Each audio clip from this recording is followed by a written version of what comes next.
Translators Note, An Introduction to a Guide to Health. A Guide to Health by Mohandas Karamchand Gandhi, translated by A. Rama, Iyer. Translator's Note. In these days, when the name of Mahatma Gandhi is identified with the momentous question of non-cooperation, it may come with a shock of surprise to most readers to be told that he is something of an authority on matters of health and disease as well. Very few of us perhaps are aware that he is the author of quite an original little health book in Gujarati. Those who think of him as a dreamy idealist or an unpractical visionary with his head always in the clouds will certainly be undeceived when they read this book replete from cover to cover with practical observations on the most practical question of health. His views are of course radically different from the ordinary views that find expression in the pages of such books. In many cases, indeed, his doctrines must be pronounced revolutionary, and will doubtless be regarded by a certain class of readers as wholly impracticable. Even the most revolutionary of his doctrines, however, are based not on the shifting quicksands of mere theory, but on the solid foundation of deep study, backed up by personal experience of nearly 30 years. He himself recognizes that many of his views will hardly be accepted by the ordinary reader, but he has felt himself impelled by a stern sense of duty to give publicity to his convictions, formed after so much of study and experience. Some at least, however, of those who read his book cannot help being profoundly influenced by it. Such, at any rate, has been the case with me, and I have ventured to translate the book into English in the hope that others may also be benefited likewise. I should perhaps explain that I am not a student of Gujarati, the language of the original. I have used instead one of two Hindi versions of the book. I should also point out that I have not attempted a literal or close translation, but only a very free rendering into English. In some cases, whole passages have been omitted, and occasionally only the general sense of a passage has been given. It is hoped, however, that in no single instance has there been a misinterpretation of the original words. I am aware that many errors might have crept in, as the translation had to be done in a hurry, and there was hardly any time for revision. I hope to make a thorough revision of the book in case a second edition is called for. National College, Trichinopoly, July 1921. A. Rama, Iyer. Introduction.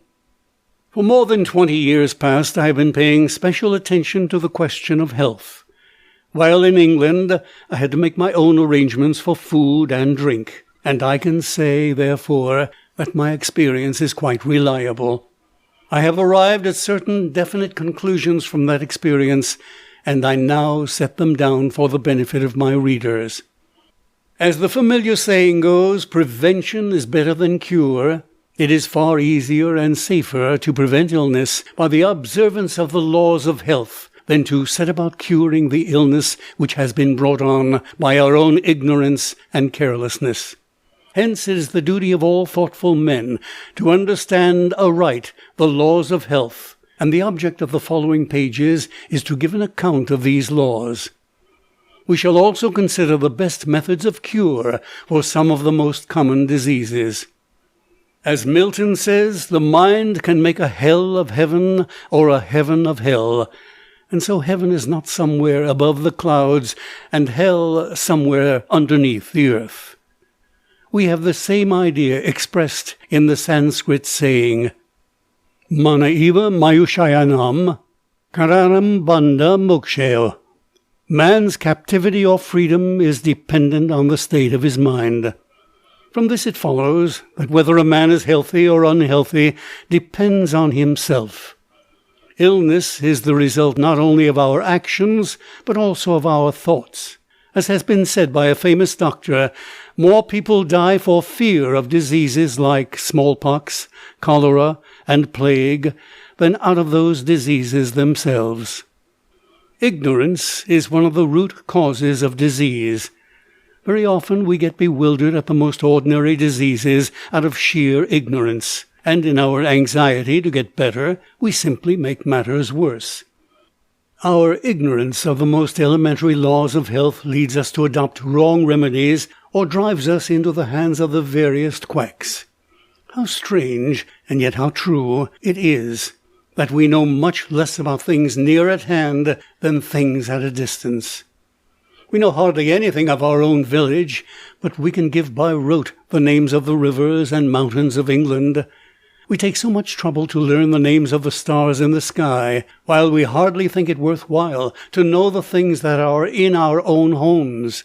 We never care a jot for the splendid pageantry of nature before our very eyes, while we are so anxious to witness the puerile mummeries of the theatre. And in the same way we are not ashamed to be ignorant of the structure of our body, of the way in which the bones and muscles grow, how the blood circulates and is rendered impure, how we are affected by evil thoughts and passions, how our mind travels over illimitable spaces and times while the body is at rest, and so on. There is nothing so closely connected with us as our body, but there is also nothing perhaps of which our ignorance is so profound or our indifference so complete. It is the duty of every one of us to get over this indifference. Every one should regard it as his bounden duty to know something of the fundamental facts concerning his body. This kind of instruction should indeed be made compulsory in our schools. At present, we know not how to deal with the most ordinary scalds and wounds. We are helpless if a thorn runs into our foot. We are beside ourselves with fright and dismay if we are bitten by an ordinary snake. Indeed, if we consider the depth of our ignorance in such matters, we shall have to hang down our heads in shame. To assert that the average man cannot be expected to know these things is simply absurd. The following pages are intended for such as are willing to learn. I do not pretend that the facts mentioned by me have not been said before, but my readers will find here in a nutshell the substance of several books on the subject. I have arrived at my conclusions after studying these books and after a series of careful experiments. Moreover, those who are new to this subject will also be saved the risk of being confounded by the conflicting views held by the writers of such books. One writer says, for instance, that hot water is to be used under certain circumstances, while another writer says that exactly under the same circumstances cold water is to be used. Conflicting views of this kind have been carefully considered by me, so that my readers may rest assured of the reliability of my own views. We have got into the habit of calling in a doctor for the most trivial diseases. Where there is no regular doctor available, we take the advice of mere quacks. We labor under the fatal delusion that no disease can be cured without medicine. This has been responsible for more mischief to mankind than any other evil. It is, of course, necessary that our diseases should be cured, but they cannot be cured by medicines. Not only are medicines merely useless, but at times even positively harmful. For a diseased man to take drugs and medicines would be as foolish as to try to cover up the filth that has accumulated in the inside of the house. The more we cover up the filth, the more rapidly does the putrefaction go on. The same is the case with the human body. Illness or disease is only nature's warning that filth has accumulated in some portion or another of the body, and it would surely be the part of wisdom to allow nature to remove the filth instead of covering it up by the help of medicines. Those who take medicines are really rendering the task of nature doubly difficult. It is, on the other hand, quite easy for us to help nature in her task by remembering certain elementary principles, by fasting, for instance, so that the filth may not accumulate all the more, and by vigorous exercise in the open air, so that some of the filth may escape in the form of perspiration. And the one thing that is supremely necessary is to keep our minds strictly under control. We find from experience that when once a bottle of medicine gets itself introduced into a home, it never thinks of going out, but only goes on drawing other bottles in its train. We come across numberless human beings who are afflicted by some disease or other, all through their lives, in spite of the pathetic devotion to medicines. They are today under the treatment of this doctor, tomorrow of that. They spend all their life in a futile search after a doctor who will cure them for good. As the late Justice Stephen, who was for some time in India, said, "It is really astonishing that drugs of which so little is known should be applied by doctors to bodies of which they know still less." Some of the greatest doctors of the West themselves have now come to hold this view. Sir Astley Cooper, for instance, admits that the science of medicine is mostly mere guesswork. Dr. Baker and Dr. Frank hold that more people die of medicines than of diseases, and Dr. Mason Good even goes to the extent of saying that more men have fallen victims to medicine than to war, famine, and pestilence combined. It is also a matter of experience that diseases increase in proportion to the increase in the number of doctors in a place. The demand for drugs has become so widespread that even the meanest papers are sure of getting advertisements of quack medicines, if of nothing else. In a recent book on the patent medicines, we are told that the fruit salts and syrups for which we pay from 2 to 5 rupees cost to their manufacturers only from a quarter of an anna to 1 anna. No wonder, then, that their compositions should be so scrupulously kept a secret. We will therefore assure our readers that there is absolutely no necessity for them to seek the aid of doctors. To those, however, who may not be willing to boycott doctors and medicines altogether, we will say, as far as possible, possess your souls in patience, and do not trouble the doctors. In case you are forced at length to call in the aid of a doctor, be sure to get a good man. Then follow his directions strictly, and do not call in another doctor unless by his own advice. But remember, above all, that the curing of your disease does not rest ultimately in the hands of any doctor. M. K. Gandhi. End of Translator's Note and Introduction. Part 1. Chapter 1 of A Guide to Health. A Guide to Health by Mohandas Karamchand Gandhi. Translated by A. Rama Iyer. Chapter 1. The Meaning of Health. Ordinarily, that man is considered healthy who eats well and moves about, and does not resort to a doctor. But a little thought will convince us that this idea is wrong. There are many cases of men being diseased in spite of their eating well and freely moving about. They are under the delusion that they are healthy simply because they are too indifferent to think about the matter. In fact, perfectly healthy men hardly exist anywhere over this wide world. As has been said, only that man can be said to be really healthy who has a sound mind and a sound body. The relation between the body and the mind is so intimate that if either of them got out of order, the whole system would suffer. Let us take the analogy of the rose flower. Its color stands to its fragrance in the same way as the body to the mind or the soul. No one regards an artificial paper flower as a sufficient substitute for the natural flower, for the obvious reason that the fragrance which forms the essence of the flower cannot be reproduced. So, too, we instinctively honor the man of a pure mind and a noble character in preference to the man who is merely physically strong. Of course, the body and the soul are both essential, but the latter is far more important than the former. No man whose character is not pure can be said to be really healthy. The body which contains a diseased mind can never be anything but diseased. Hence, it follows that a pure character is the foundation of health in the real sense of the term, and we may say that all evil thoughts and evil passions are but different forms of disease.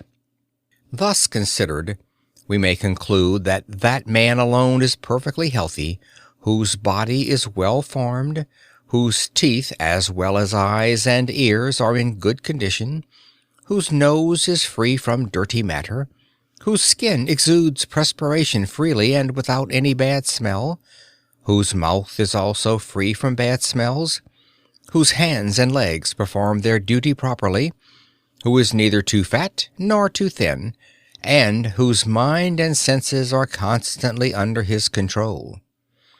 As has already been said, it is very hard to gain such health, but it is harder still to retain it when once it has been acquired. The chief reason why we are not truly healthy is that our parents were not. An eminent writer has said that, if the parents are in perfectly good condition, their children would certainly be superior to them in all respects. A perfectly healthy man has no reason to fear death. Our terrible fear of death shows that we are far from being so healthy. It is, however, the clear duty of all of us to strive for perfect health. We will therefore proceed to consider in the following pages how such health can be attained, and how, when once attained, it can also be retained forever. End of Chapter 1. Chapter 2 of A Guide to Health, by Mohandas Karamchand Gandhi, translated by A. Rama Iyer. Chapter 2. The Human Body. The world is compounded of the 5 elements, earth, water, air, fire, and ether. So too is our body. It is a sort of miniature world, hence the body stands in need of all the elements in due proportion: pure earth, pure water, pure fire or sunlight, pure air, and open space. When any one of these falls short of its due proportion, illness is caused in the body.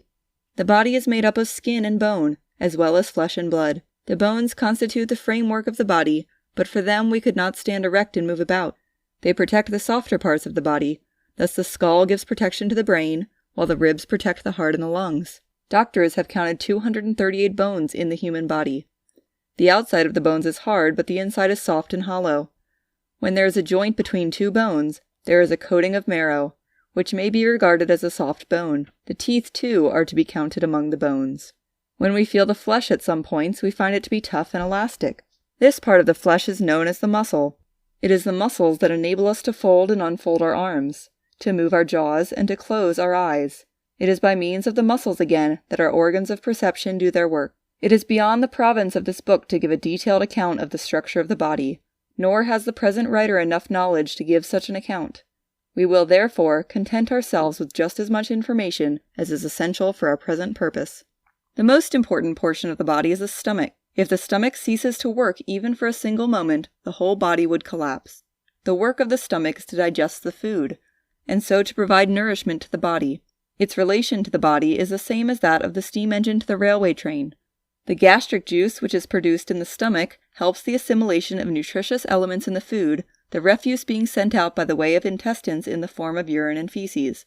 On the left side of the abdominal cavity is the spleen, while to the right of the stomach is the liver, whose function is the purification of the blood and the secretion of the bile, which is so useful for digestion.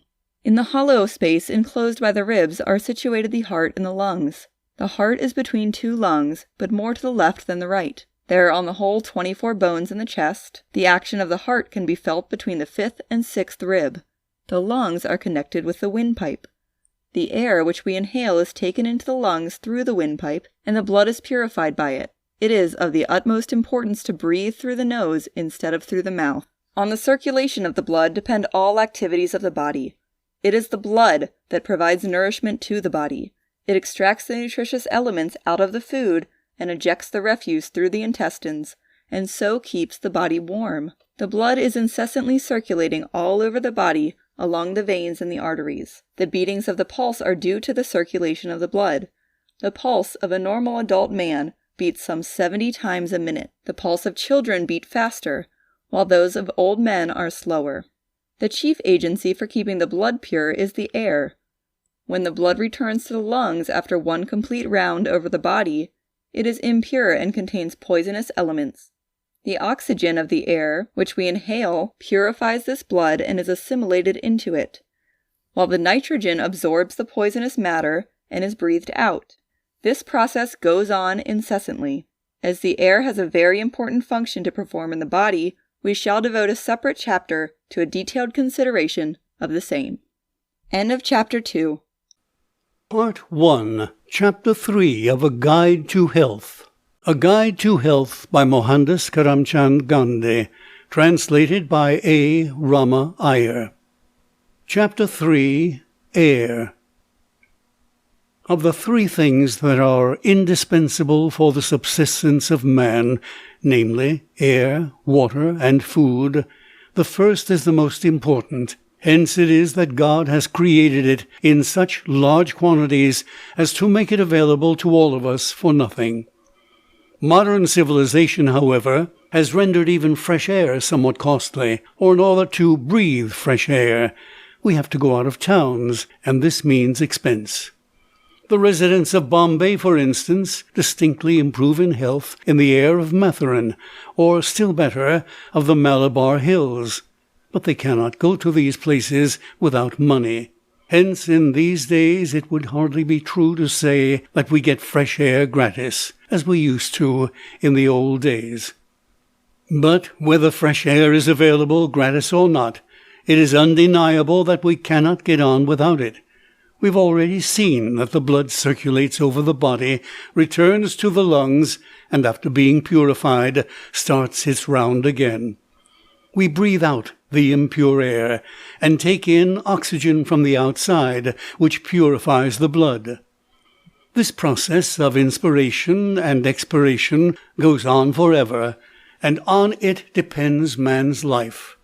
When drowned in water, we die, because then we are unable to let the impure air in the body and take in pure air from outside. The divers go down into the water in what is known as a diving bell, and they take in fresh air through a tube which leads to the top.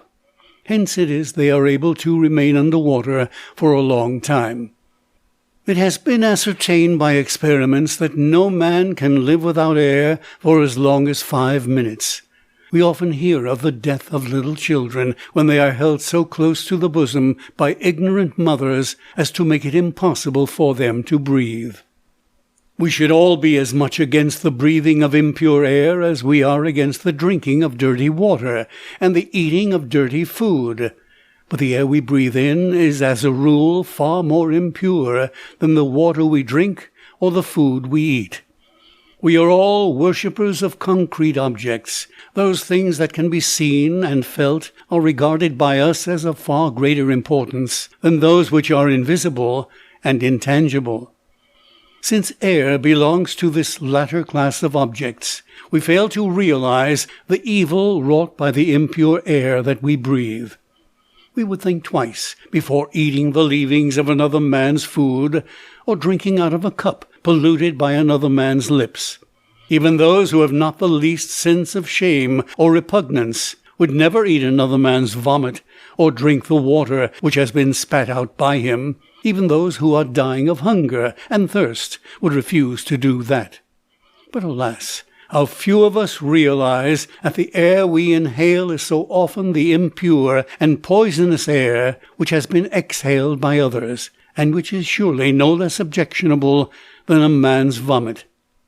How strange that men should sit and sleep together for hours in closed rooms, and go on inhaling the deadly air exhaled by themselves and their companions. How fortunate for man that air should be so light and diffusive, and capable of penetrating the smallest holes. Even when the doors and windows are closed, there is generally some little space between the walls and the roof, through which some air from outside manages to get in, so that the inmates of the room have not to breathe exclusively poisoned air.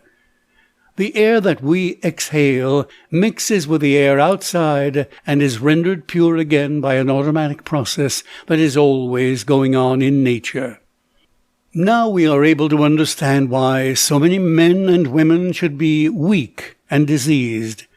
There can be absolutely no doubt that impure air is the root cause of disease in 99 cases out of every 100. It follows that the best way of avoiding disease is to live and work in the open air.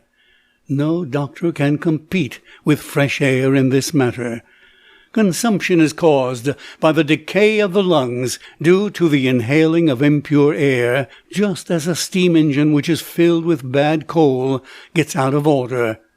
Hence, doctors say that the easiest and the most effective treatment for a consumptive patient is to keep him in fresh air for all the 24 hours of the day.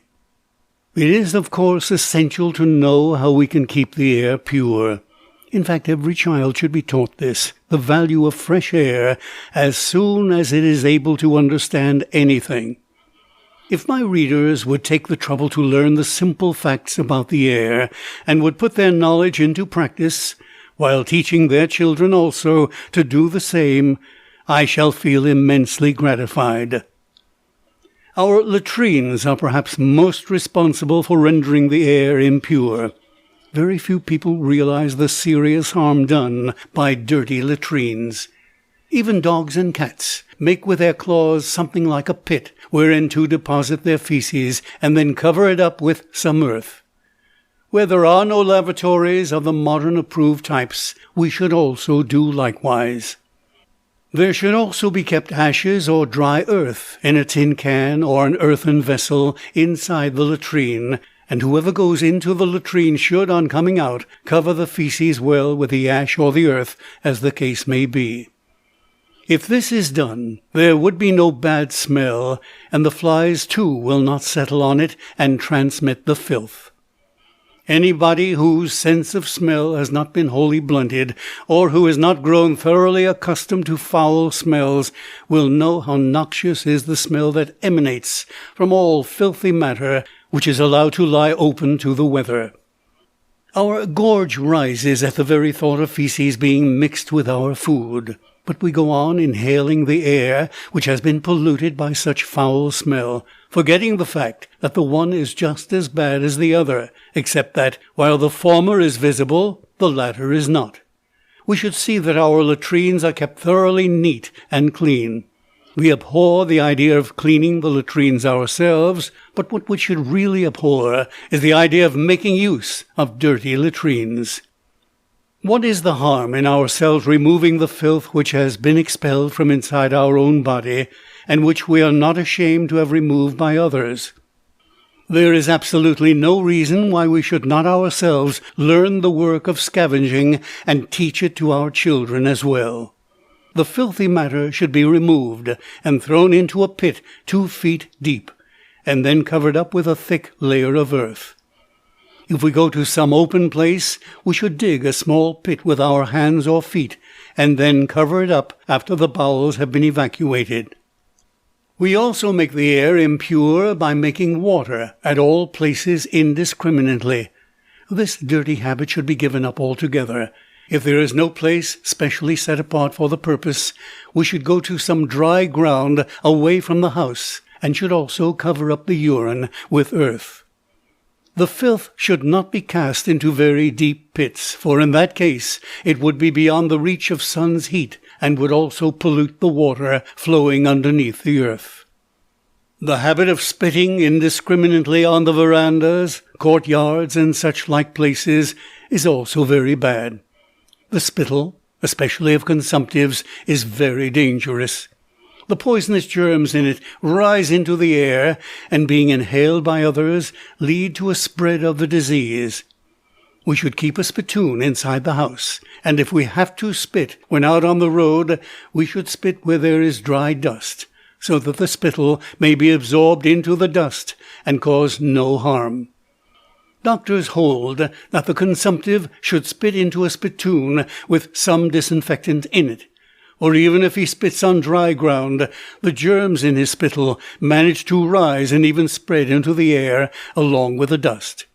But in any case, there can be no doubt that the habit of spitting wherever we please is dirty as well as dangerous. Some people throw where they like cooked food and other articles which decay and render the air impure. If all such rubbish be put underground, the air would not be made impure, and good manure, too, could be obtained. In fact, no kind of decaying matter should be allowed to lie exposed to the air. It is so easy for us to take this necessary precaution, if only we are earnest about it. Now we have seen how our own bad habits render the air impure, and what we can do to keep it pure. Next, we shall consider how to inhale the air. As already mentioned in the last chapter, the air is to be inhaled through the nose and not through the mouth. There are, however, very few persons who know how to breathe correctly. Many people are in the pernicious habit of inhaling through the mouth. If very cold air is inhaled through the mouth, we catch cold and sore throat. Further, if we inhale through the mouth, the particles of dust in the air go into the lungs and cause great mischief. In London, for instance, in November, the smoke which issues from the chimneys of great factories mixes with the dense fog, producing a kind of yellow mixture. This contains tiny particles of soot, which can be detected in the spittle of a man who inhales through the mouth. To escape this, many women, who have not learned to breathe through the nose alone, put on a special kind of veil over their faces, which act as sieves. If these veils are closely examined, particles of dust can be detected in them. But God has given to all of us a sieve of this kind inside the nose. The air which is inhaled through the nostrils is sifted before it reaches the lungs, and is also warmed in the process. So all men should learn to breathe through the nose alone, and this is not at all difficult, if we remember to keep our mouth firmly shut at all times, except when we are talking. Those who have got into the habit of keeping their mouths open should sleep with a bandage round the mouth, which would force them to breathe through the nose. They should also take some 20 long respirations in the open air, both in the morning and in the evening. In fact, all men can practice this simple exercise and see for themselves how rapidly their chest deepens. If the chest be measured at the beginning of the practice, and again after an interval of 2 months, it will be seen how much it has expanded in this short period. After learning how to inhale the air, we should cultivate the habit of breathing fresh air day in and day out. We are generally in the most pernicious habit of keeping confined to the house or the office throughout the day, and sleeping in narrow rooms at night, with all doors and windows shut. As far as possible, we should remain in the open air at all times. We should at least sleep on the veranda or in the open air. Those who cannot do this should at least keep the doors and windows of the room fully open at all times. The air is our food for all the 24 hours of the day. Why then should we be afraid of it? It is a most foolish idea that we catch cold by inhaling the cool breeze of the morning. Of course, those people who have spoiled their lungs by the evil habit of sleeping within closed doors are likely to catch cold if they change their habit all on a sudden. But even they should not be afraid of cold, for this cold can be speedily got rid of. Nowadays in Europe, the houses for consumptives are being built in such a way that they may get fresh air at all times. We know what terrible havoc is wrought in India by epidemics. We should remember that these epidemics are due to our habit of defiling the air and of inhaling this poisonous air. We should understand that even the most delicate people will be benefited by systematically inhaling fresh air. If we cultivate the habit of keeping the air pure and of breathing only fresh air, we can save ourselves from many a terrible disease. Sleeping with the face uncovered is as essential as sleeping in fresh air. Many of our people are in the habit of sleeping with the face covered, which means that they have to inhale the poisonous air which has been exhaled by themselves. Fortunately, however, some of the air from outside does find its way through the interstices of the cloth, else they should die of suffocation. But the small quantity of air that gains entrance in this way is altogether inadequate. If we are suffering from cold, we may cover the head with a piece of cloth or put on a nightcap, but the nose should be kept exposed under all circumstances. Air and light are so intimately connected with each other that it is as well to speak a few words here on the value of light. Light is as indispensable to life as air itself. Hence it is that hell is represented as completely dark. Where light cannot penetrate, the air can never be pure. If we enter a dark cellar, we can distinctly perceive the smell of the foul air. The fact that we cannot see in the dark shows that God has intended for us to live and move in the light, and nature has given us just as much darkness as we require in the night. And yet many people are in the habit of sitting or sleeping in underground cellars devoid of air and light, even in the hottest summer. Those who thus deprive themselves of air and light are always weak and haggard. Nowadays there are many doctors in Europe who cure their patients by means of air bath and sun bath alone. Thousands of diseased persons have been cured by mere exposure to the air and to the sunlight. We should keep all doors and windows in our houses always open in order to allow the free entrance of air and light. Some readers may ask why, if air and light are so indispensable, those who live and work in cellars are not visibly affected. Those who have thought well over the matter would never put this question. Our aim should be to attain the maximum of health by all legitimate means. We should not be content merely to live anyhow. It has been indubitably established that insufficient air and light give rise to disease. Dwellers in towns are, as a rule, more delicate than those in the country, for they get less air and light than the latter.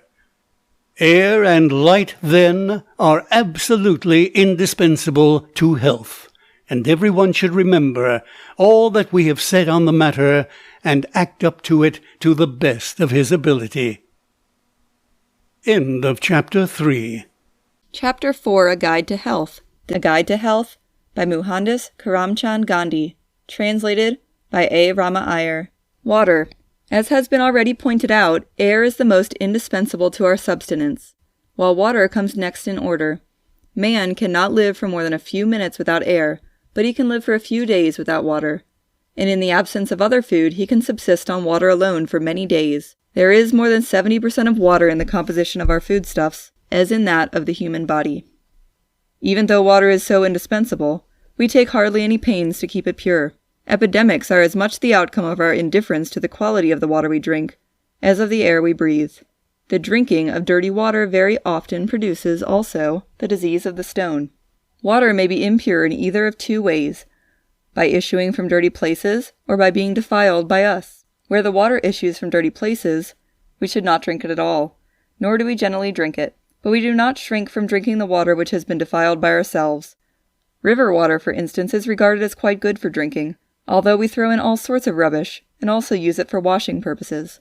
We should make it a rule never to drink the water in which people bathe. The upper portion of a river should be set apart for drinking water, the lower being reserved for bathing and washing purposes. Where there is no such arrangement, it is a good practice to dig in the sand, and take drinking water therefrom. This water is very pure, since it has been filtered by passage through the sand. It is generally risky to drink well water, for unless it is well protected, the dirty water at the top would trickle down into the well, and render the water impure. Further, birds and insects often fall into the water and die. Sometimes birds build their nests inside the wells, and the dirt from the feet of those who draw water from the well is also washed down into the water. For all these reasons, we should be particularly careful in drinking well water. Water kept in tubs is also very often impure. If it should be pure, the tub should be washed clean at frequent intervals, and should be kept covered. We should also see that the tank or well from which the water is taken is kept in good condition. Very few people, however, take such precautions to keep the water pure. Hence, the best way of removing the impurities of the water is to boil it well, and after cooling it, filter it carefully into another vessel through a thick and clean piece of cloth. Our duty, however, does not end with this. We should realize that we owe a duty to our fellow men in this matter. We should see to it that we do absolutely nothing to defile the water which is used for drinking by the public. We should scrupulously refrain from bathing or washing in the water which is reserved for drinking. We should never answer the calls of nature near the banks of a river, nor cremate the dead bodies there and throw the ashes after cremation into the water. In spite of all the care that we may take, we find it so difficult to keep water perfectly pure. It may have, for instance, salt dissolved in it, or bits of grass and other decaying matter. Rainwater is, of course, the purest, but before it reaches us, it generally becomes impure by the absorption of the floating matter in the atmosphere. Perfectly pure water has a most beneficial effect on the system. Hence, doctors administer distilled water to their patients. Those who are suffering from constipation are appreciably benefited by the use of distilled water. Many people do not know that water is of two kinds, soft and hard. Hard water is water in which some kind of salt has been dissolved. Hence, soap does not readily lather in it, and food cannot be easily boiled in it.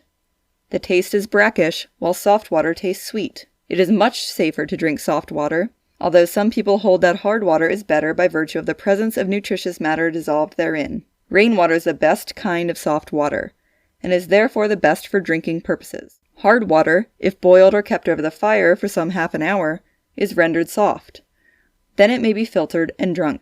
The question is often asked, when should one drink water, and how much?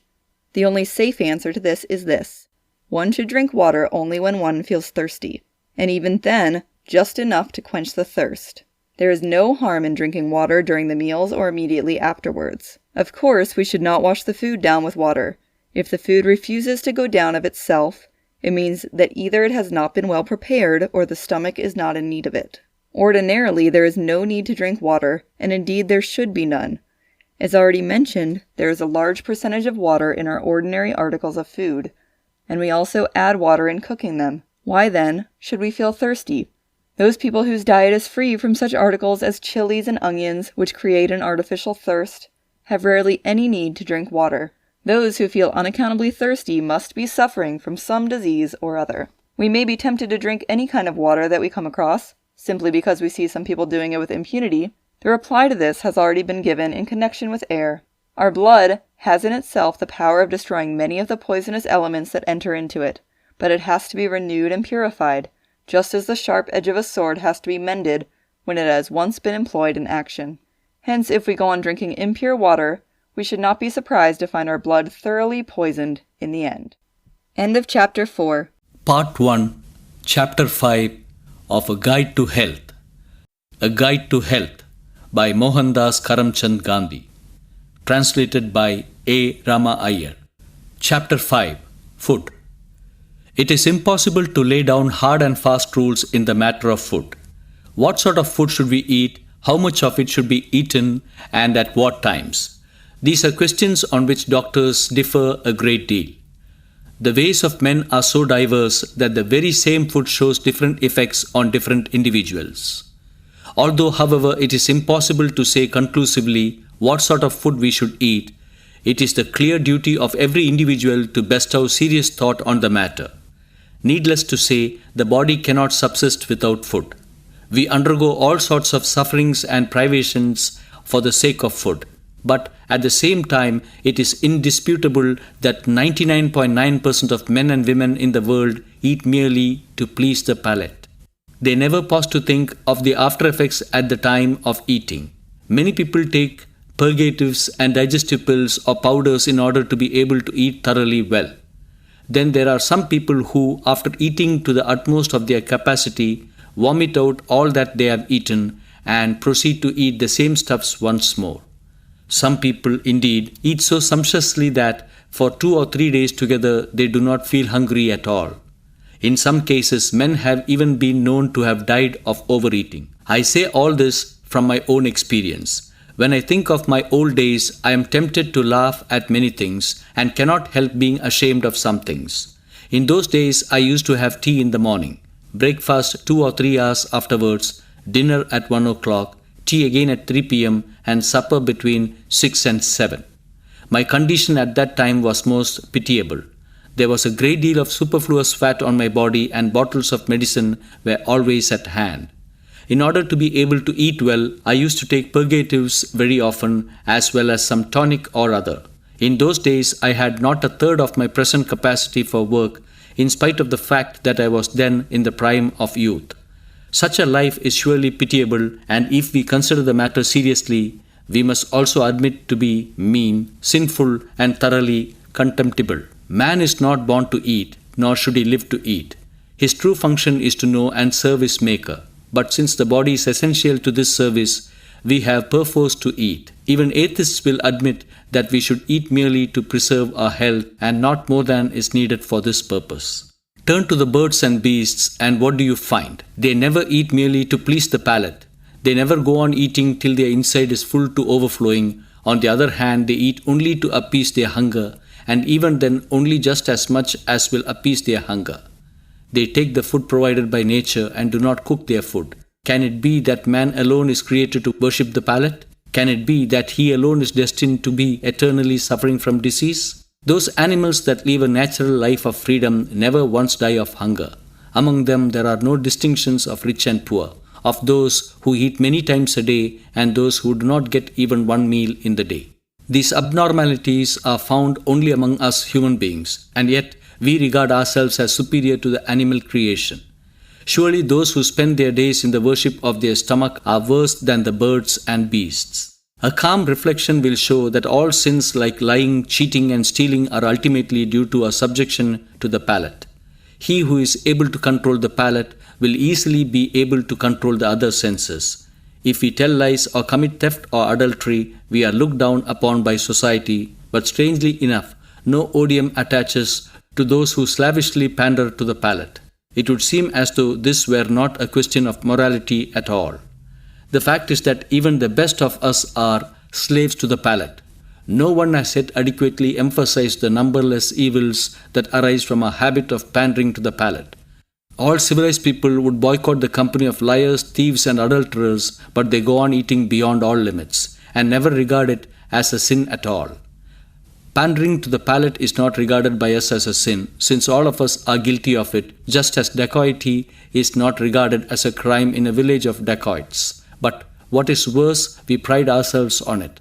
On occasions of marriage and other festivities, we regard it as a sacred duty to worship the palate. Even in times of funeral, we are not ashamed of doing it. Has a guest come, we must gorge him with sweetmeats. If from time to time we do not give feasts to our friends and relations, or do not partake of the feasts given by them, we must become objects of contempt. If, having invited our friends to eat with us, we fail to cram them with rich stuffs, we must be regarded as miserly. On holidays, of course, we must have specially rich food prepared. Indeed, what is really a great sin has come to be looked upon as a sign of wisdom. We have sedulously cultivated such false notions in the matter of eating that we never realize our slavishness and our beastliness. How can we save ourselves from this terrible state? Let us view the question from another standpoint.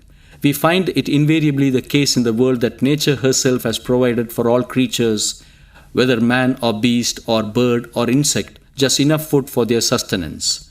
This is an eternal law of nature. In the kingdom of nature, none goes to sleep, none forgets to do his duty, and none shows a tendency to laziness. All the work is done to perfection and punctually to the minute. If we remember to order our life strictly in accordance with the immutable and eternal laws of nature, we shall find that there are no more deaths by starvation anywhere over the wide world.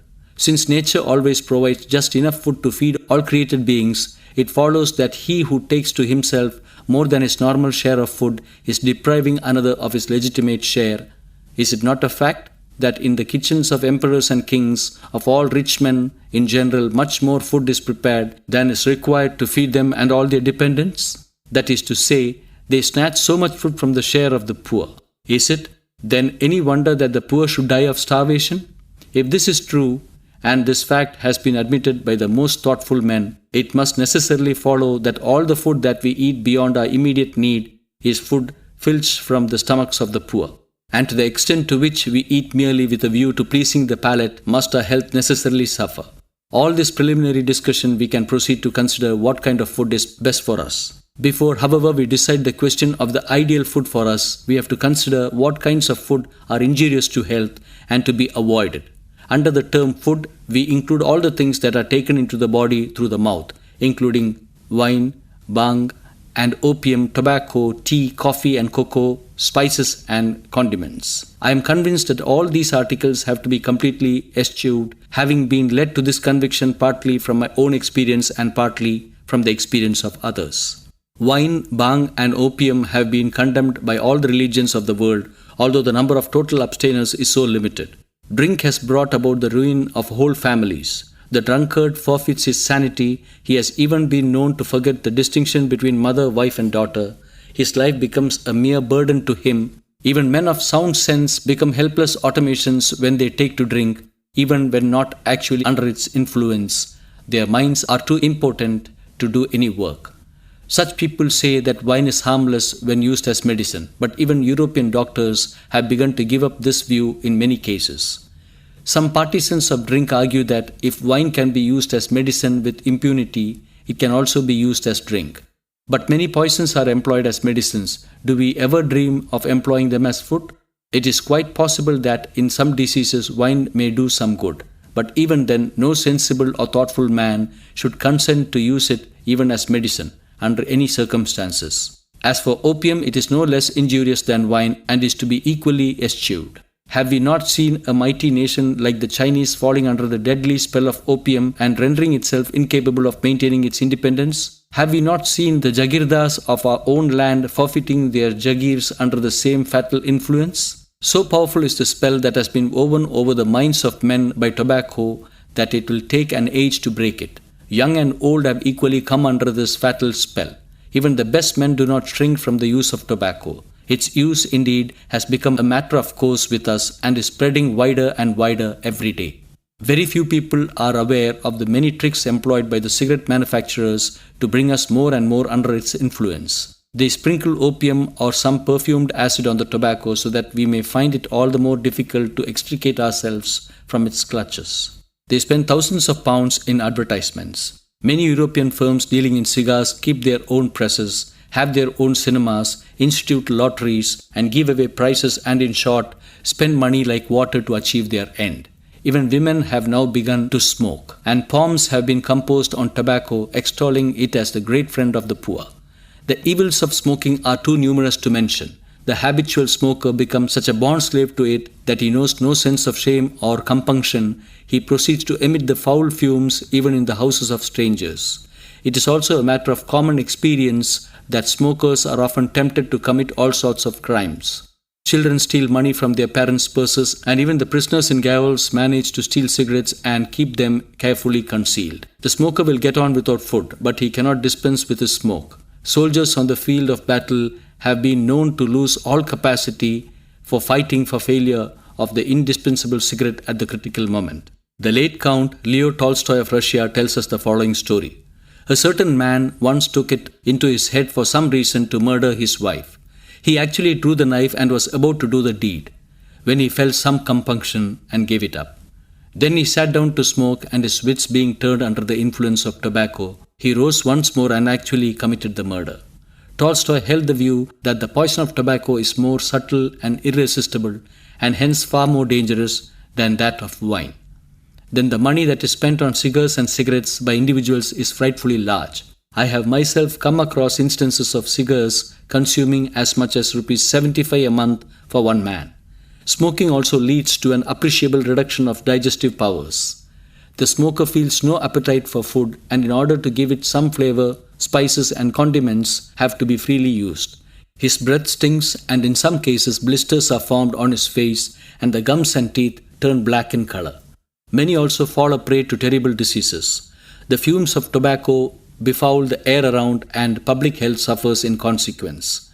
I cannot understand how those who condemn drink can have the temerity to defend smoking.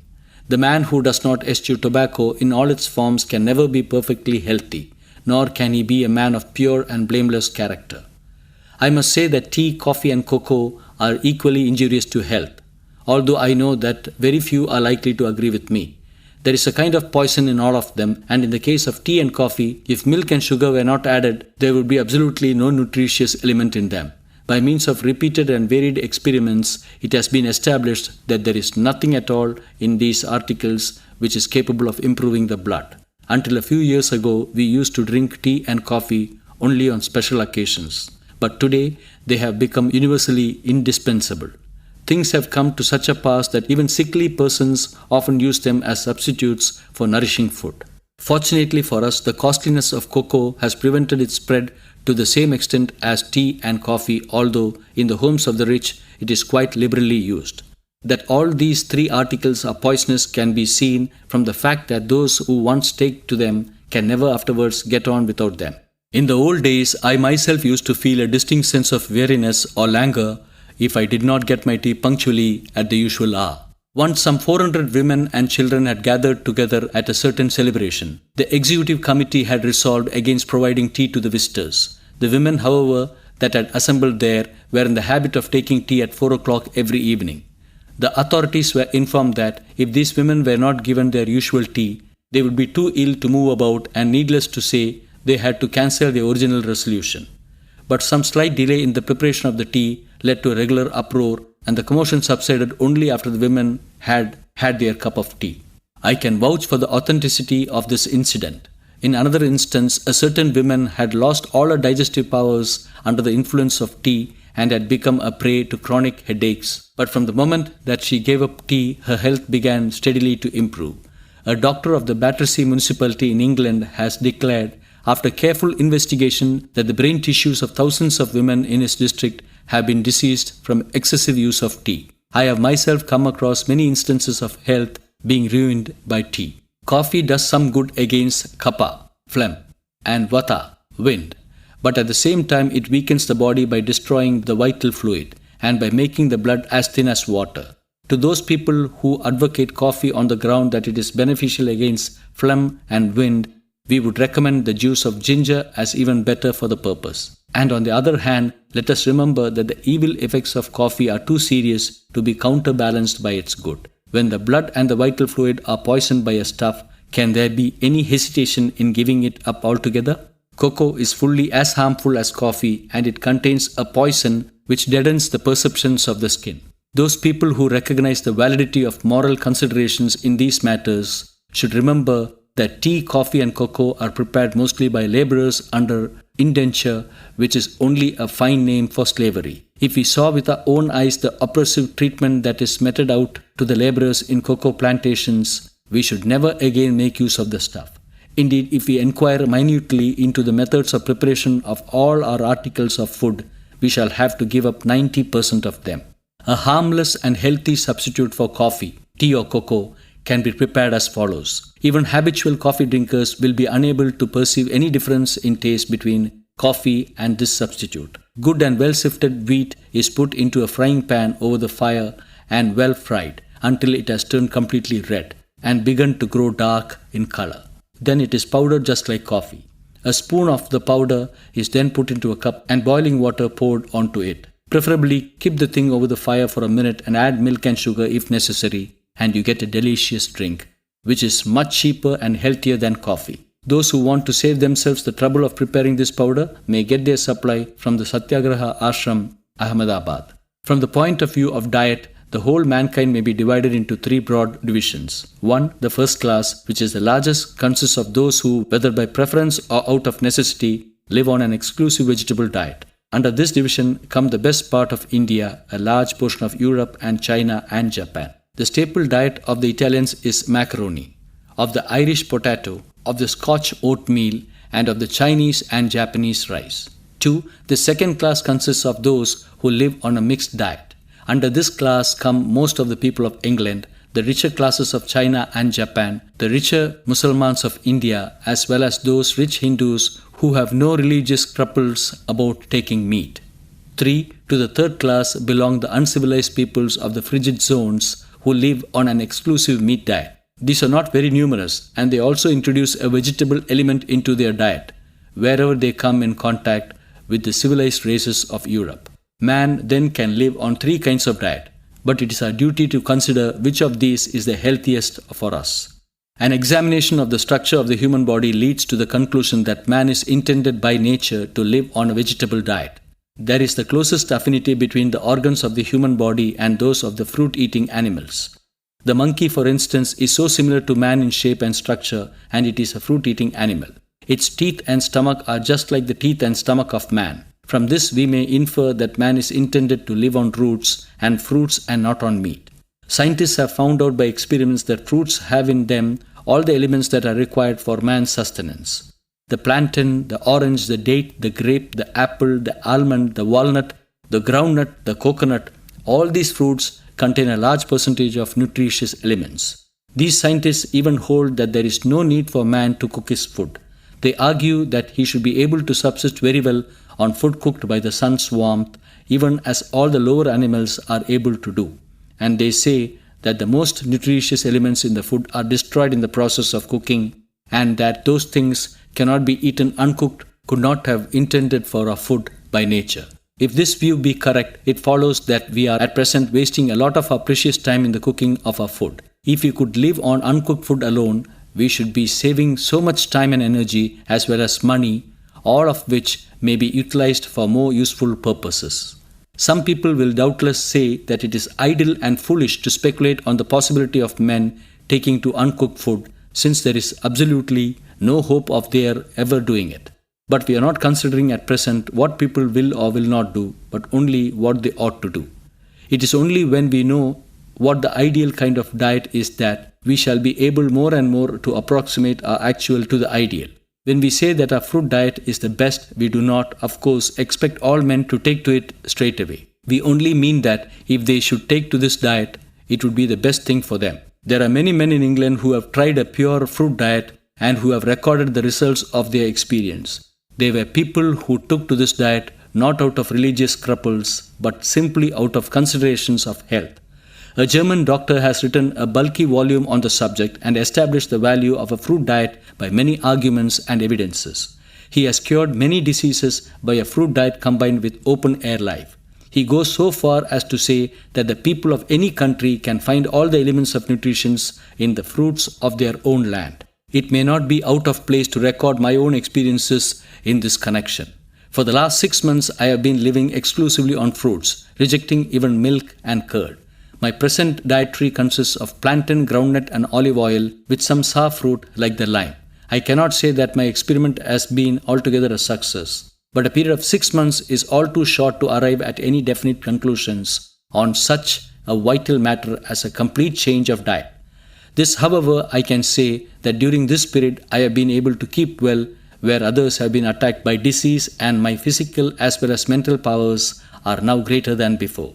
I may not be able to lift heavy loads, but I can now do hard labor for a much longer time without fatigue. I can also do more mental work and with better persistence and resoluteness. I have tried a fruit diet on many sickly people, invariably with great advantage.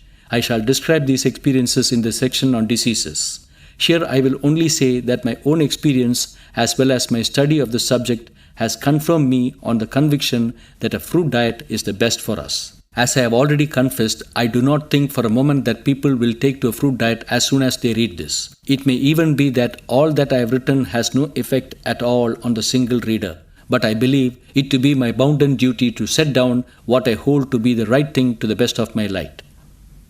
If, however, anybody does wish to try a fruit diet, he should proceed rather cautiously in order to obtain the best results. He should carefully go through all the chapters of this book and fully grasp the fundamental principles before he proceeds to do anything in practice. My request to my readers is that they should reserve their final judgment until they have read through all that I have got to say. A vegetable diet is the best thing after a fruit diet. Under this term, we include all kinds of pot herbs and cereals as well as milk. Vegetables are not as nutritious as fruits since they lose part of their efficacy in the process of cooking. We cannot, however, eat uncooked vegetables. We will now proceed to consider which vegetables are the best for us. Wheat is the best of all the cereals. Man can live on wheat alone, for in it we have in due proportion all the elements of nutrition. Many kinds of edibles can be made of wheat, and they can all be easily digested. The ready-made foods for children that are sold by chemists are also made partly of wheat. Millet and maize belong to the same genus and cakes and loaves can also be made out of them, but they are inferior to wheat in their food value. We will now consider the best form in which wheat may be taken. The white mill flour that is sold in our bazaars is quite useless. It contains no nutriment at all. An English doctor tells us that a dog which has fed solely on this flour died, while other dogs which were fed on better flour remained quite healthy. There is a great demand for loaves made of this flour, since men eat merely to satisfy their palate and are rarely moved by considerations of health. These loaves are devoid of taste and nutriment as well as softness. They become so hard that they cannot be broken by the hand. The best form of flour is that which is made of well-sifted wheat in the grind mill at home. This flour should be used without further sifting. Loaves made of it are quite sweet to the taste as well as quite soft. It also lasts for a longer time than the mill flour, since it is far more nutritious and may be used in smaller quantities. The loaf sold in the bazaars is thoroughly useless. It may be quite white and attractive in appearance, but it is invariably adulterated. The worst of it is that it is made by fermentation. Many persons have testified from experience that fermented dough is harmful to health. Further, these loaves being made by besmearing the oven with fat, they are objectionable to Hindu as well as Muslim sentiment. To fill the stomach with these bazaar loaves instead of preparing good loaves at home is at best a sign of indolence. Another and an easier way of taking wheat is this. Wheat is ground into coarse grain, which is then well cooked and mixed with milk and sugar. This gives a very delicious and healthy kind of food. Rice is quite useless as a food. Indeed, it is doubtful if men can subsist upon mere rice, to the exclusion of such nutritious articles as dal, ghee and milk. This is not the case with wheat, for man can retain his strength by living on mere wheat boiled in water. We eat the pot herbs mainly for their taste. As they have laxative powers, they help to purify the blood up to a limit. Yet they are but varieties of grass and very hard to digest. Those who partake too much of them have flabby bodies. They suffer very often from indigestion and go about in search of digestive pills and powders. Hence, if we take them at all, we should do so in moderation. All the many varieties of pulse are very heavy and hard for digestion. Their merit is that those who eat them do not suffer from hunger for a long time, but they also lead to indigestion in most cases. Those who do hard labor may be able to digest them and derive some good out of them. But we who lead a sedentary life should be very chary of eating them. Dr. Haig, a celebrated writer in England, tells us on the basis of repeated experiments that the pulses are injurious to health, since they generate a kind of acid in the system which leads to several diseases and a premature old age. His arguments need not be given here, but my own experience goes to confirm his view. Those, however, who are unable or unwilling to eschew the pulses altogether should use them with great caution. Almost everywhere in India, the spices and condiments are freely used as nowhere else in the whole world. Even the African Negroes dislike the taste of our masala and refuse to eat food mixed with it. And if the whites eat masala, their stomach gets out of order and pimples also appear on their faces, as I have found from my own experience. The fact is that masala is by no means savory in itself, but we have so long been accustomed to its use that its flavor appeals to us. But as has been already explained, it is wrong to eat anything for its mere taste. How comes it then that masala is so freely eaten by us? Admittedly, in order to help the digestion and to be able to eat more. Pepper, mustard, coriander and other condiments have the power of artificially helping the digestion and generating a sort of artificial hunger. But it would be wrong to infer from this that all the food has been thoroughly digested and assimilated into the system. Those who take too much of masala are often found to suffer from anemia and even from diarrhea. I know a man who even died in the prime of youth out of too much eating of pepper. Hence it is quite necessary to eschew all condiments altogether. What has been said of masala applies also to salt. Most people would be scandalized at this suggestion, but it is a fact established by experience. There is a school in England who even hold the view that salt is more harmful than most condiments. As there is enough of salt in the composition of vegetables we use, we need not put any extra salt into them. Nature herself has provided just as much as salt as is required for the upkeep of our health. All the extra salt that we use is quite superfluous. All of it goes out of the body again in the form of perspiration or in other ways, and no portion of it seems to have any useful function to perform in the body. One writer even holds that salt poisons the blood. He says that those who use no salt at all have their blood so pure that they are not affected even by snake bite. We do not know if this is a fact or not, but this much we know from experience that in several diseases like piles and asthma, the disuse of salt at once produces appreciably beneficial results. And on the other hand, I have not come across a single instance of a man being any the worse for not using salt. I myself left off the use of salt 2 years ago, and I have not only not suffered by it, but have even been benefited in some respects. I have not now to drink as much water as before, and I am more brisk and energetic. The reason for my disuse of salt was a very strange one, for it was occasioned by the illness of somebody else. The person whose illness led to it did not get worse after that, but remained in the same condition, and it is my faith that if only the deceased person himself had given up the use of salt, he would have recovered completely. Those who give up salt will also have to give up vegetables and dal. This is a very hard thing to do, as I have found from many tests. I am convinced that vegetables and dal cannot be properly digested without salt. This does not of course mean that salt improves the digestion, but it only appears to do so, just as pepper does, although ultimately it leads to evil consequences. Of course, the man who entirely gives up the use of salt may feel out of sorts for a few days, but if he keeps up his spirits, he is bound to be immensely benefited in the long run. I make bold to regard even milk as one of the articles to be eschewed. This I do on the strength of my own experience, which, however, need not be described here in detail. The popular idea of the value of milk is a pure superstition, but it is also deep-rooted that it is futile to think of removing it. As I have said more than once, I do not cherish the hope that my readers will accept all my views. I do not even believe that all those who accept them in theory will adopt them in practice. Nevertheless, I think it is my duty to speak out what I believe to be the truth, leaving my readers to form their own judgments. Many doctors hold the view that milk gives rise to a kind of fever, and many books have been written in support of this view. The disease-bearing germs that live in the air rapidly gain an entrance into the milk and render it poisonous, so that it is very difficult to keep milk in a state of perfect purity. In Africa, elaborate rules have been laid down for the conduct of the dairies, saying how the milk should be boiled and preserved, how the vessels should be kept clean, and so on. When so much pains have to be taken in this matter, it is certainly to be considered how far it is worthwhile to employ milk as an article of food. Moreover, the purity or otherwise of the milk depends upon the cow's food and the state of its health. Doctors have testified to the fact that those who drink the milk of consumptive cows fall a prey to consumption themselves. It is very rare to come across a cow that is perfectly healthy. That is to say, perfectly pure milk is very hard to obtain since it is tainted at its very source.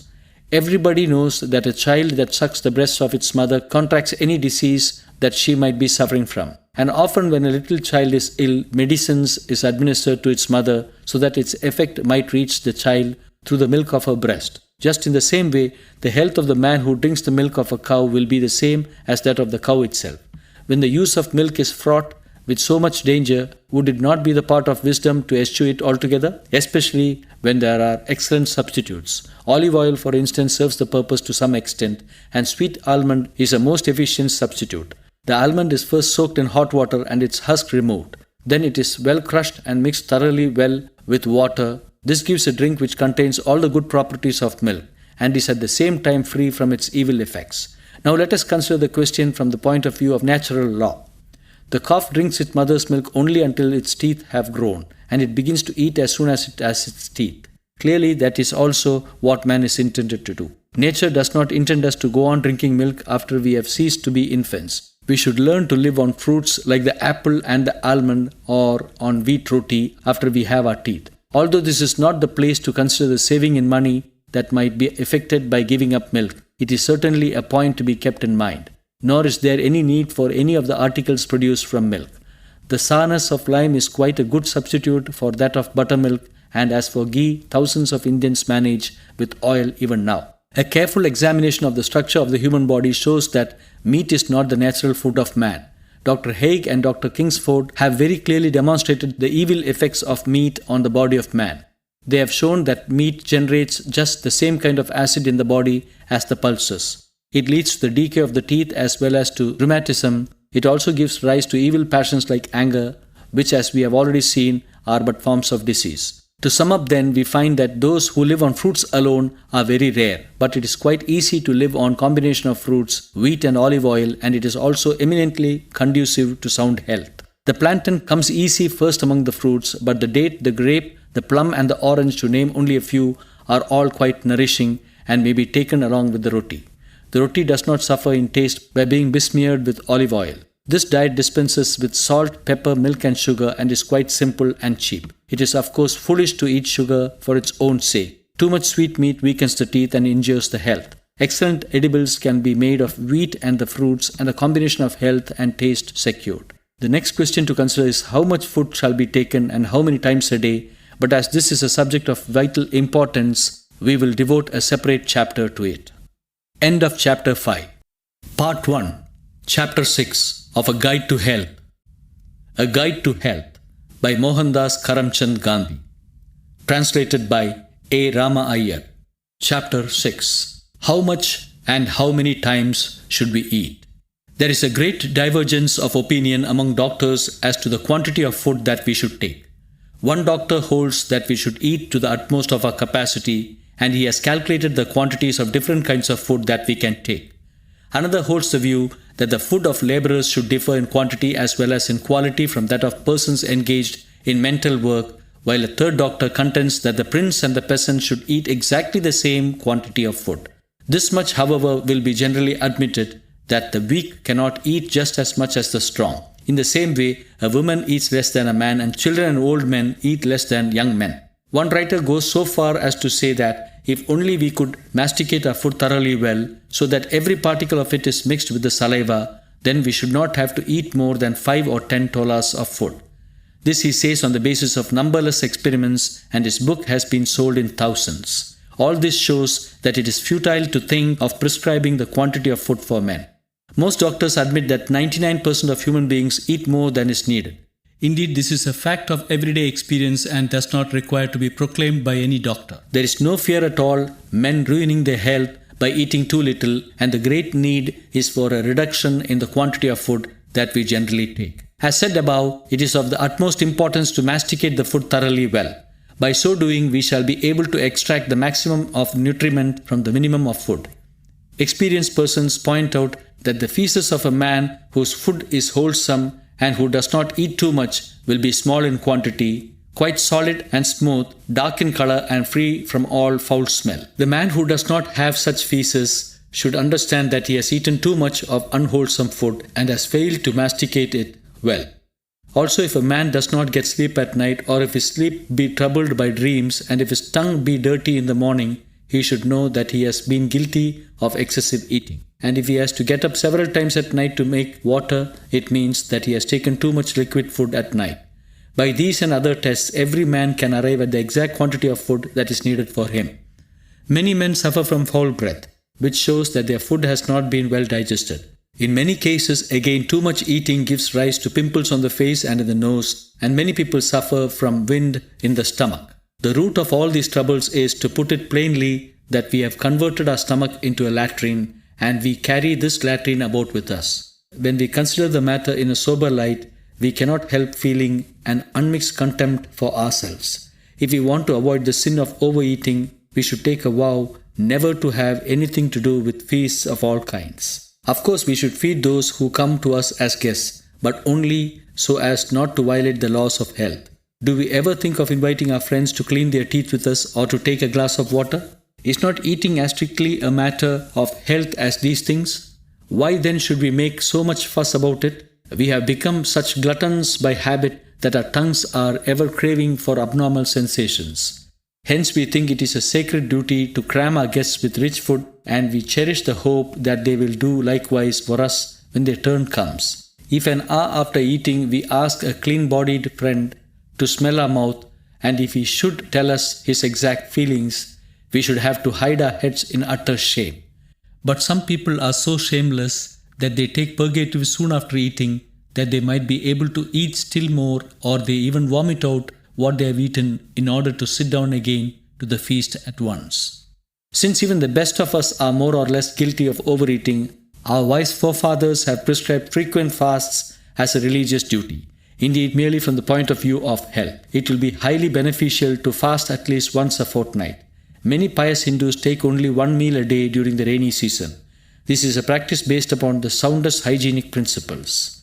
For when the air is damp and the sky cloudy, the digestive organs are weaker than usual, and hence there should be a reduction in the quantity of food. And now we will consider how many meals we may take in the day. Numberless people in India are content with only 2 meals. Those who do hard labor take 3 meals, but a system of 4 meals has arisen after the invention of English medicines. Of late, several societies have been formed in England and in America in order to exhort the people to take only 2 meals a day. They say that we should not take a breakfast early in the morning, since our sleep itself serves the purpose of the breakfast. As soon as we get up in the morning, we should prepare to work rather than to eat. We should take our meal only after working for 3 hours. Those who hold these views take only 2 meals a day and do not even take tea in the interval. An experienced doctor by name Deve has written an excellent book on fasting in which he has shown the benefits of dispensing with the breakfast.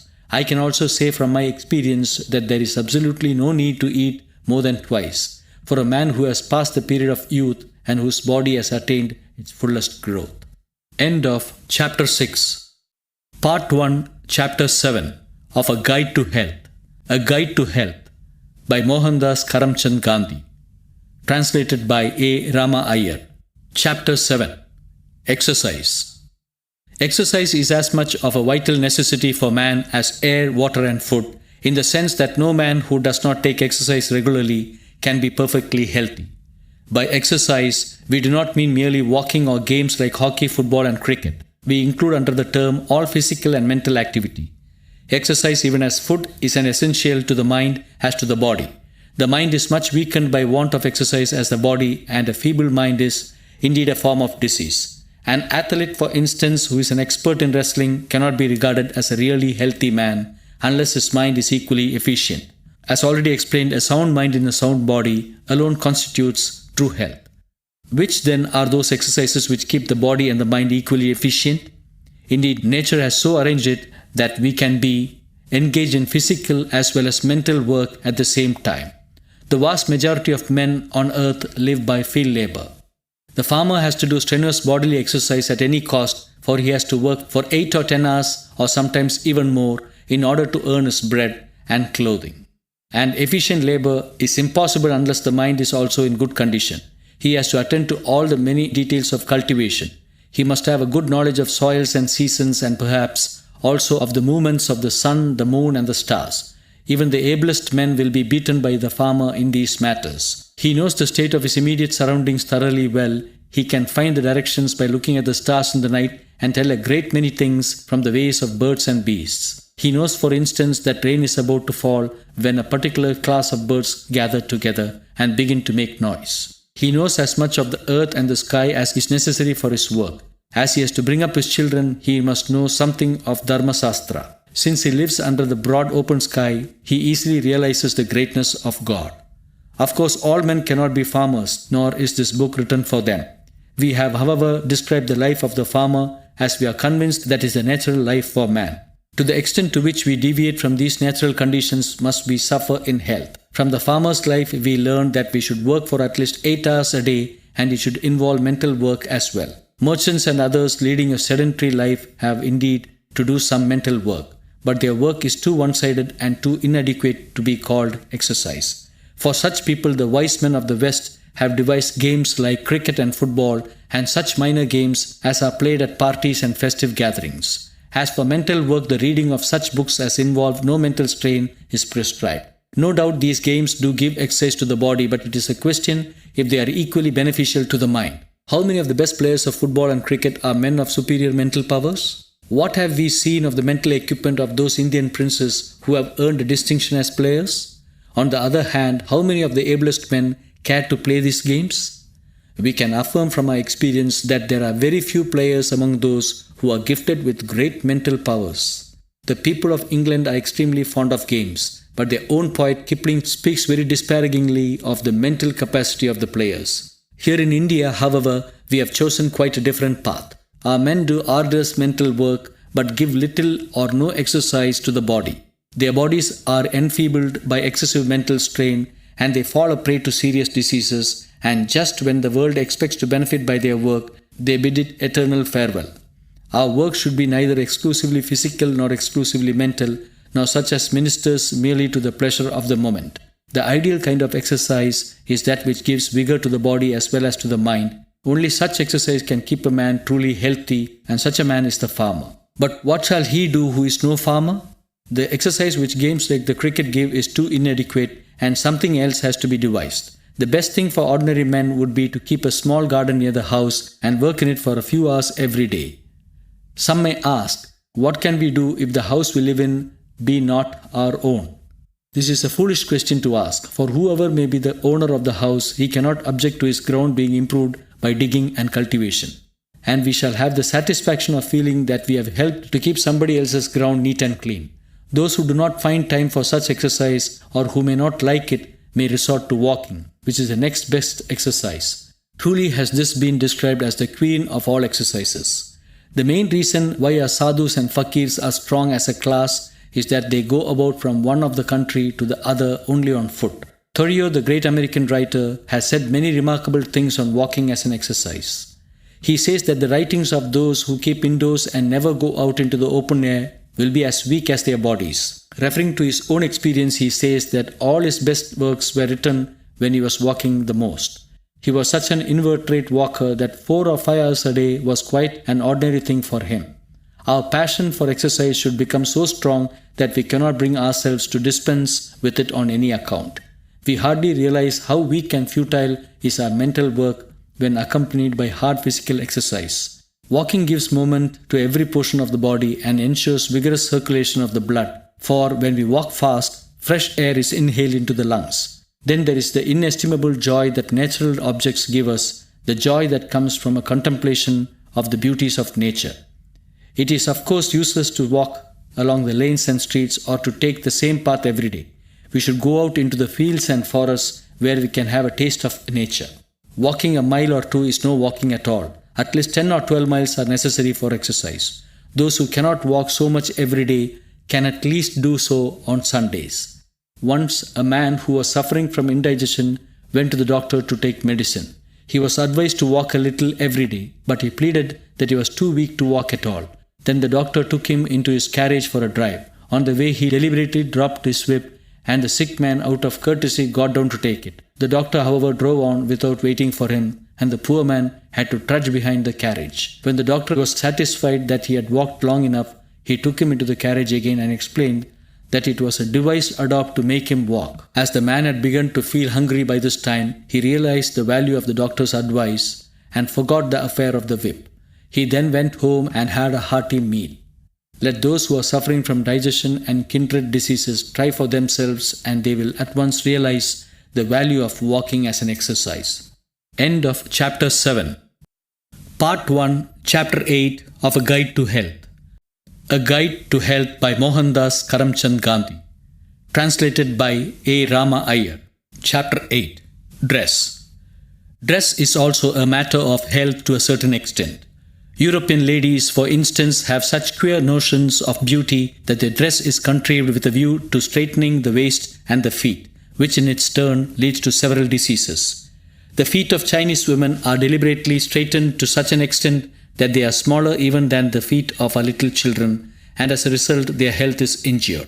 These two instances show how the health may be affected by the nature of the dress. But the choice of our dress does not rest always in our hands, for we have perforce to adopt the manners of our elders. The chief object of dress has been forgotten, and it has come to be regarded as indicative of a man's religion, country, race, and profession. In this state of things, it is very difficult to discuss the question of dress strictly from the point of view of health, but such a discussion must necessarily do us good. Under the term dress, we include all such things as boots and shoes, as well as jewelry and the like. What is the chief object of dress? Man in his primitive state had no dress at all. He went about naked and exposing almost the whole body. His skin was firm and strong, he was able to stand sun and shower, and never once suffered from cold or kindred ailments. As has already been explained, we inhale the air not only through the nostrils but also through the numberless pores of the skin. So when we cover the body with clothing, we are preventing this natural function of the skin. But when the people of the colder countries grew more and more indolent, they began to feel the need to cover their bodies. They were no longer able to stand the cold, and the use of the dress came into being, until at length it came to be looked upon not merely as a necessity, but as an ornament. Subsequently, it has also come to be regarded as an indication of country, race, etc. In fact, nature herself has provided an excellent covering for us in our skin. The idea that the body looks unseemly in undress is absurd, for the very best pictures are those that display the naked body. When we cover up the most ordinary parts of our body, it is as though we felt ashamed of them in their natural condition, and as though we found fault with nature's own arrangement. We think it a duty to go on multiplying the trappings and ornaments for our body as we grow richer and richer. We adorn our body in all resorts of hideous ways and pride ourselves on our handsomeness. In our eyes were not blinded by foolish habit, we should see that the body looks most handsome only in its nakedness, as it enjoys its best health only in that condition. Dress indeed detracts from the natural beauty of the body. But not content with dress alone, man began to wear jewels also. This is mere madness, for it is hard to understand how these jewels can add an iota to the body's natural beauty. But women have gone beyond all bounds of sense or decency in this matter. They are not ashamed to wear anklets which are so heavy that they can hardly lift their feet, or to pierce their nose and ears hideously for putting on rings, or to stud their wrists and fingers with rings and bracelets of several kinds. These ornaments only serve to help the accumulation of dirt in the body. There is indeed no limit to the dirt on the nose and ears. We mistake this filthiness for beauty and throw money away to secure it, and we do not even shrink from putting our lives at the mercy of thieves. There is no limit to the pains we take to satisfy the silly notions of vanity that we have so sedulously cultivated. Women indeed have become so infatuated that they are not prepared to remove the earring even if the ears are diseased. Even if the hand is swollen and suffering from frightful pain, they would not remove the bracelets, and they are unwilling to remove the ring from a swollen finger, since they imagine that their beauty would suffer by so doing. A thorough reform in dress is by no means an easy matter, but it is surely possible for all of us to renounce our jewels and all superfluous clothing. We may keep some few things for the sake of convention and throw off all the rest. Those who are free from the superstition that the dress is an ornament can surely effect many changes in their dress and keep themselves in good health.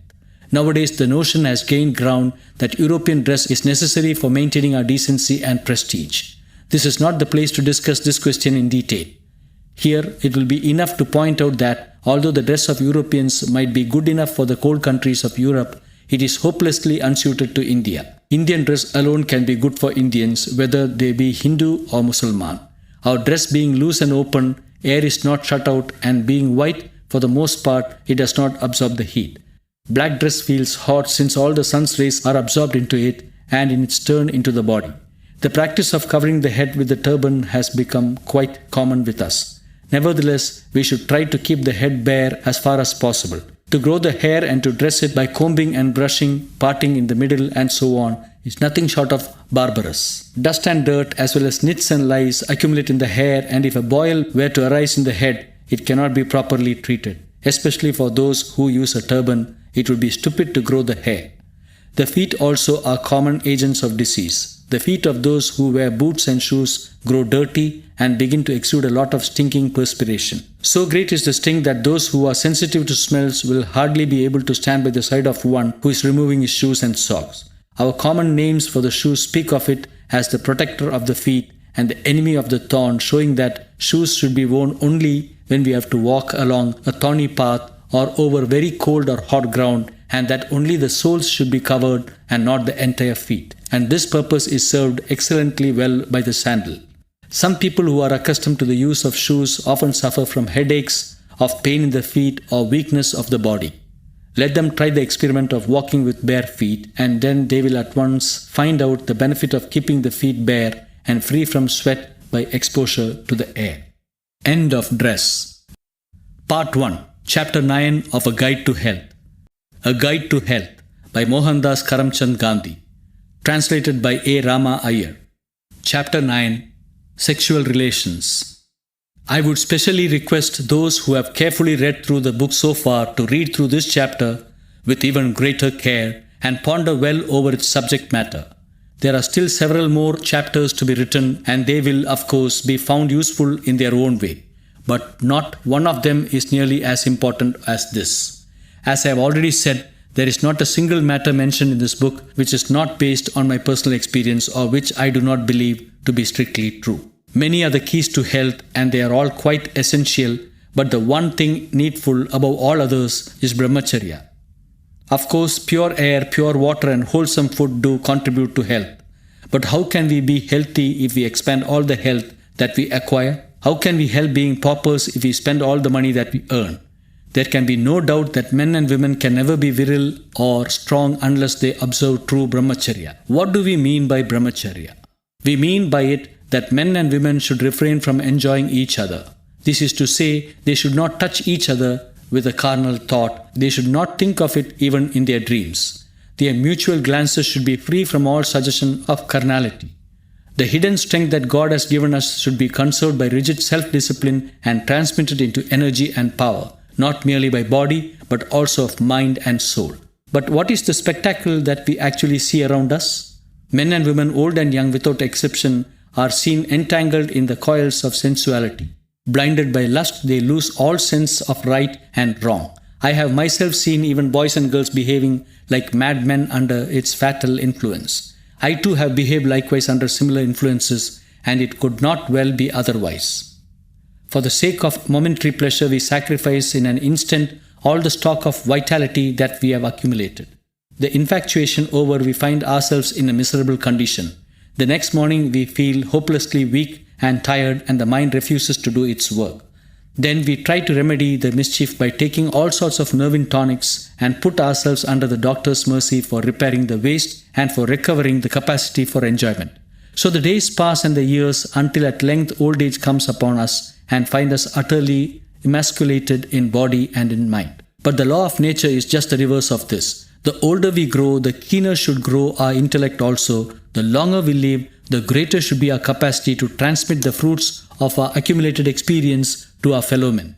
And such is indeed the case with those who have been true brahmacharis. They know no fear of death, and they do not forget good even in the hour of death, nor do they indulge in vain complaints. They die with a smile on their lips and boldly face the day of judgment.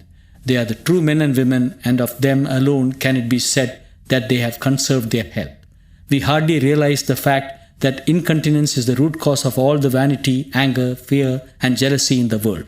If our mind is not under our control, if we behave once or more every day more foolishly than even little children, what sins may we not commit consciously or unconsciously? How can we pause to think of the consequences of our actions, however vile or sinful they may be? But you may ask, who has ever seen a true brahmachari in this sense? If all men should turn brahmacharis, would not humanity be extinct and the whole world go to rack and ruin? We will leave aside the religious aspect of this question and discuss it simply from the secular point of view. To my mind, these questions only bespeak our weakness and our cowardliness. We have not the strength of will to observe brahmacharya, and therefore set about finding pretexts for evading our duty. The race of true brahmacharis is by no means extinct, but if they were to be had merely for the asking, of what value would brahmacharya be? Thousands of hardy laborers have to go and dig deep into the bowels of the earth in search of diamonds, and at length they get perhaps merely a handful of them out of heaps and heaps of rock. How much greater then should be the labor involved in the discovery of the infinitely more precious diamond of a brahmachari? If the observance of brahmacharya should mean the ruin of the world, why should we regret it? Are we God that we should be so anxious about its future? He who created it will surely see to its preservation. It is none of our business to enquire if other people practice brahmacharya or not.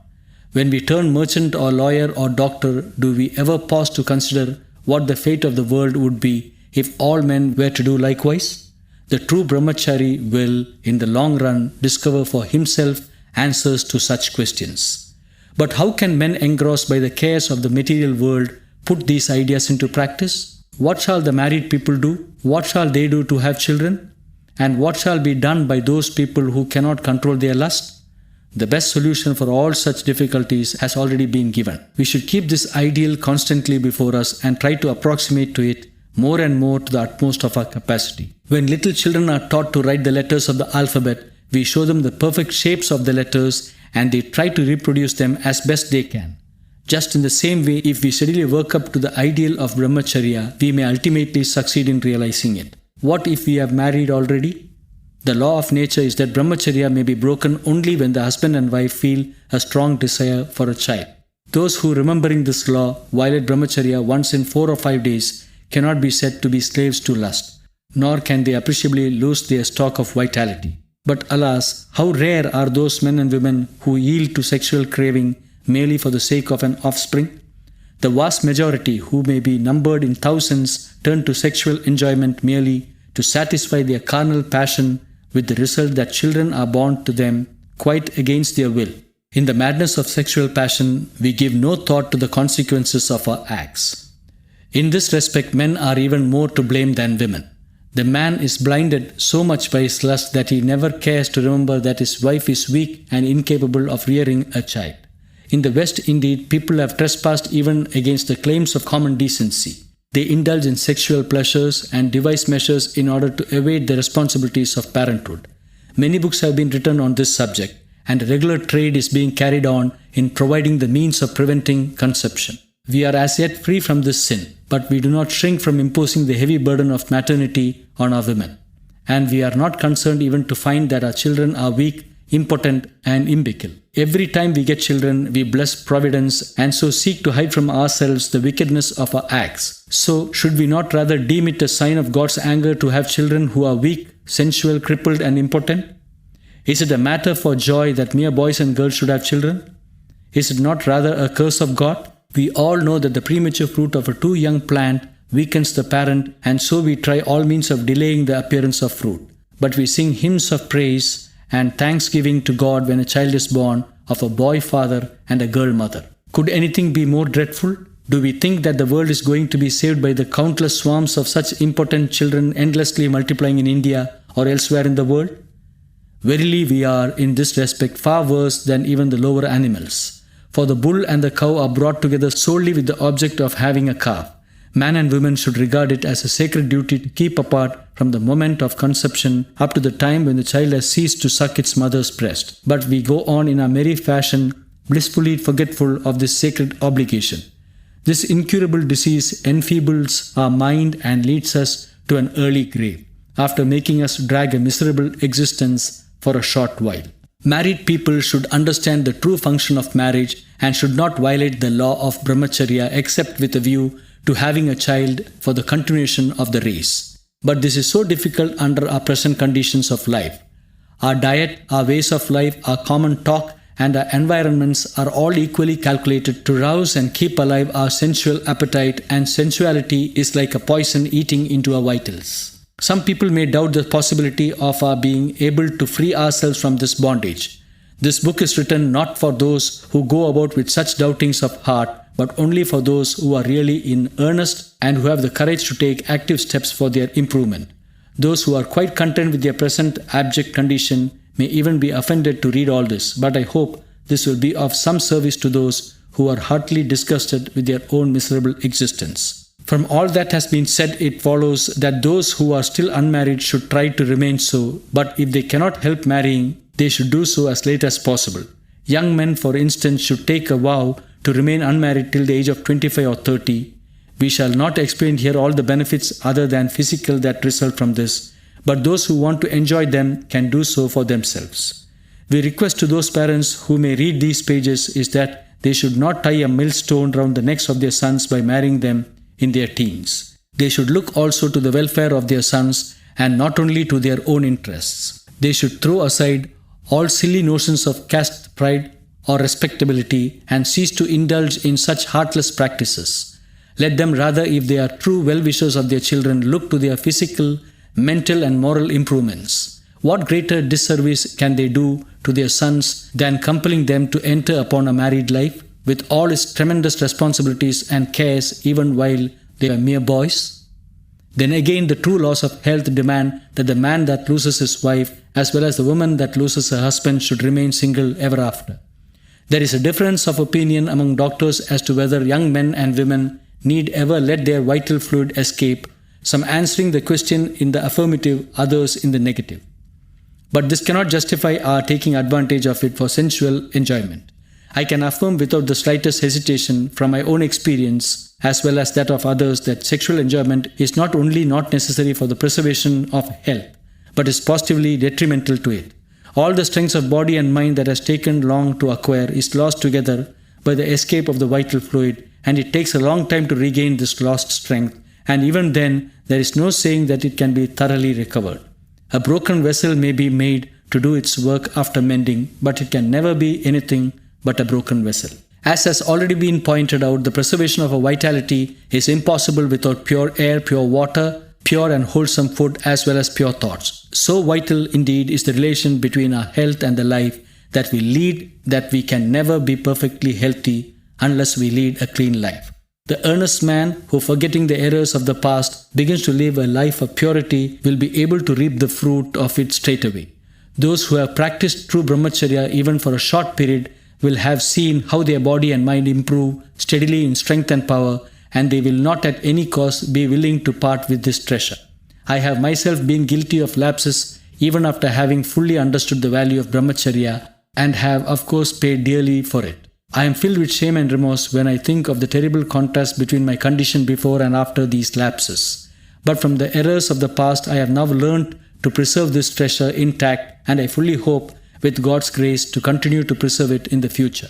For I have in my own person witnessed the inestimable benefits of brahmacharya. I was married early in life and had become the father of children as a mere youth. When at length I awoke to the reality of my situation, I found myself sunk in the lowest depths of degradation. I shall consider myself amply rewarded for writing these pages if at least a single reader is able to take warning from my failings and experiences and to profit thereby. Many people have told me, and I also believe it, that I am full of energy and enthusiasm, and that my mind is by so means weak. Some even accuse me of rashness. There is disease in my body as well as in my mind, nevertheless, when compared with my friends, I may call myself perfectly healthy and strong. If even after 20 years of sensual enjoyment I have been able to reach this state, how much better should I have been if only I had kept myself pure during those 20 years as well? It is my full conviction that if only I had lived a life of brahmacharya all through, my energy and enthusiasm would have been 1,000-fold greater, and I should have been able to devote them all to the furtherance of my country's cause as of my own. If this can be affirmed of an ordinary man like myself, how much more wonderful must be the gain in power, physical, mental as well as moral, that unbroken brahmacharya can bring to us. When so strict is the law of brahmacharya, what shall we say of those guilty of the unpardonable sin of illegitimate sexual enjoyment? The evil that arises from adultery and prostitution is a vital question of religion and morality and cannot be fully dealt with in a treatise on health. Here we are only concerned to point out how thousands who are guilty of these sins are afflicted by syphilis and other unmentionable diseases. The inflexible decree of providence happily condemns these wretches to a life of unmitigated suffering. Their short span of life is spent in abject bondage to quacks in a futile quest after a remedy that will rid them of their suffering. If there were no adultery at all, there would be no work for at least 50% of doctors. So inextricably indeed has venereal disease caught mankind in its clutches that even the best doctors have been forced to admit that so long as adultery and prostitution continue, there is no hope for the human race. The medicines for these diseases are so poisonous that although they may appear to have done some good for the time being, they give rise to other and still more terrible diseases which are handed down from generation to generation. In concluding this chapter, we will briefly point out how married people can preserve their brahmacharya intact. It is not enough to observe the laws of health as regards air, water and food. The man should altogether cease to sleep in privacy with his wife. Little reflection is needed to show that the only possible motive for privacy between man and wife is the desire for sexual enjoyment. They should sleep apart at night and be incessantly engaged in good works during the day. They should read such books as fill them with noble thoughts and meditate over the lives of great men, and live in the constant realization of the fact that sensual enjoyment is the root of all disease. Whenever they feel a prompting for enjoyment, they should bathe in cold water so that the heat of passion may be cooled down and be refined into the energy of virtuous activity. This is a hard thing to do, but we have been born into this world that we might wrestle with difficulties and temptations and conquer them, and he who has not the will to do it can never enjoy the supreme blessing of true health. End of Sexual Relations. Part 2, Chapter 1 of A Guide to Health. A Guide to Health by Mohandas Karamchand Gandhi. Translated by A. Rama, Iyer. Part 2, Some Simple Treatments. Chapter 1, Air Treatment. We have now done with the discussion of the foundations of health as well as the means of its preservation. If all men and women were to obey all the laws of health and practice strict brahmacharya, there would be no need at all for the chapters which follow, for such men and women would then be free from all ailments, whether of the body or of the mind. But where can such men and women be found? Where are they who have not been afflicted by disease? The more strictly, however, we observe the laws which have been explained in this book, the more shall we be free from disease. But when diseases do attack us, it is our duty to deal with them properly, and the following chapters are intended to show how to do it. Pure air, which is so essential to the preservation of health, is also essential to the cure of diseases. If, for instance, a man who is suffering from gout is treated with air heated by steam, he perspires profusely and his joints are eased. This kind of vapor treatment is known as Turkish bath. If a man who is suffering from high fever is stripped naked and made to sleep in the open air, there is an immediate fall in the temperature, and he feels a distinct relief. And if, when he feels cold, he is wrapped in a blanket, he perspires at once, and the fever ceases. But what we generally do is just the reverse of this. Even if the patient is willing to remain in the open air, we close all the doors and windows of the room in which he lies, and cover his whole body, including the head and ears, with blankets, with the result that he is frightened and is rendered still weaker. If the fever is the outcome of too much heat, the sort of air treatment described above is perfectly harmless, and its effect can be instantly felt. Of course, care should be taken that the patient does not begin to shiver in the open air. If he cannot remain naked, he may well be covered with blankets. Change of air is an effective remedy for latent fever and other diseases. The common practice of taking a change of air is only an application of the principle of air treatment. We often change our residence in the belief that a house constantly infested by disease is the resort of evil spirits. This is a mere delusion, for the real evil spirits in such cases are the foul air inside the house. A change of residence ensures a change of air, and with it the cure of the diseases brought on by it. Indeed, so vital is the relation between health and air that the good or evil effects of even a slight change are instantaneously felt.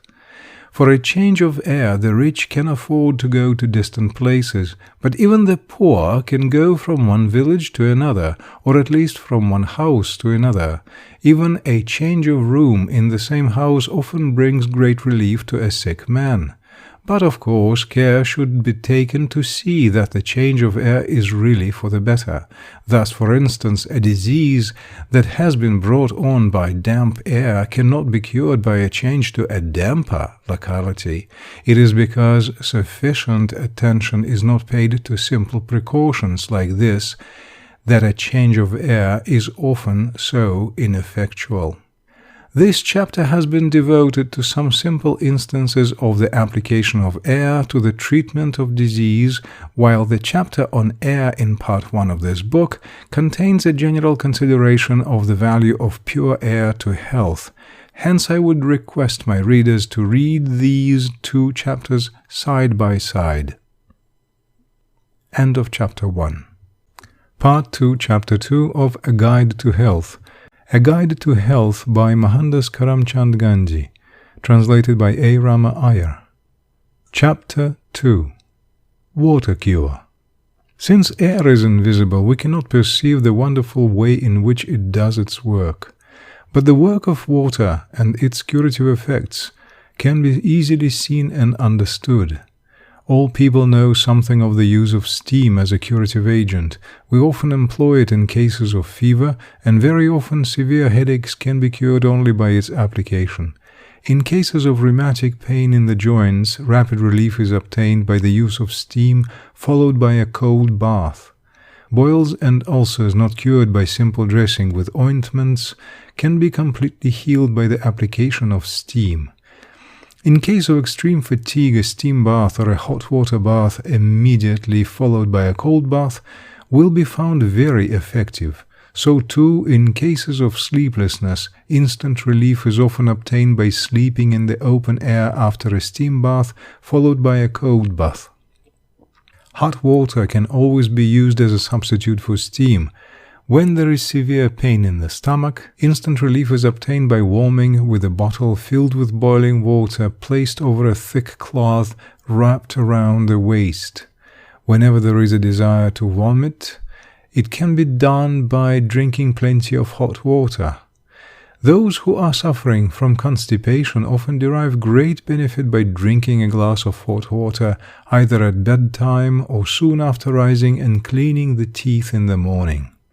Sir Gordon Spring attributed his excellent health to the practice of drinking a glass of hot water every day before going to bed and after getting up in the morning. The bowels of many people move only after taking tea in the morning, and they foolishly suppose that it is the tea which has produced this effect. But, as a matter of fact, tea only does harm, and it is really the hot water in the tea that moves the bowels. A special kind of cot is often used for steam baths, but it is not quite essential. A spirit or kerosene oil stove or a wood or coal fire should be kept burning under an ordinary cane chair. Over the fire should be placed a vessel of water with the mouth covered, and over the chair a sheet or blanket is so spread that it may hang down in the front and protect the patient from the heat of the fire. Then the patient should be seated in the chair and wrapped round with sheets or blankets. Then the vessel should be uncovered so that the patient may be exposed to the steam issuing from it. Our common practice of covering the head also of the patient is a needless precaution. The heat of the steam presses through the body right up to the head and gives rise to profuse perspiration on the face. If the patient is too weak to sit up, he may be made to lie down on a cot with interstices, taking care to see that none of the steam escapes. Of course, care should also be taken to see that the patient's clothes or the blankets used do not catch fire, and due consideration should be paid to the state of the patient's health, as an inconsiderate application of steam is fraught with danger. The patient indeed feels weak after a steam bath, but this weakness does not last long. Too frequent use of steam, however, enfeebles the constitution, and it is of the highest importance to apply steam with due deliberation. Steam may also be applied to any single part of the body. In cases of headaches, for instance, there is no need to expose the whole body to the steam. The head should be held just over a narrow-mouthed jar of boiling water and wrapped round with a cloth.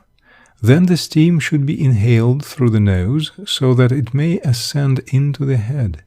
If the nasal passage is blocked, it will also be opened by this process. Likewise, if there be inflammation in any part of the body, it alone need be exposed to the steam.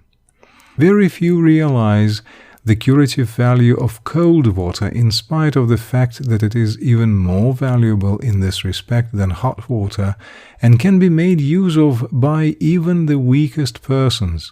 In fever, smallpox, and skin diseases, the application of a sheet dipped in cold water is very beneficial and often produces startling results, and anybody may try it without the least risk.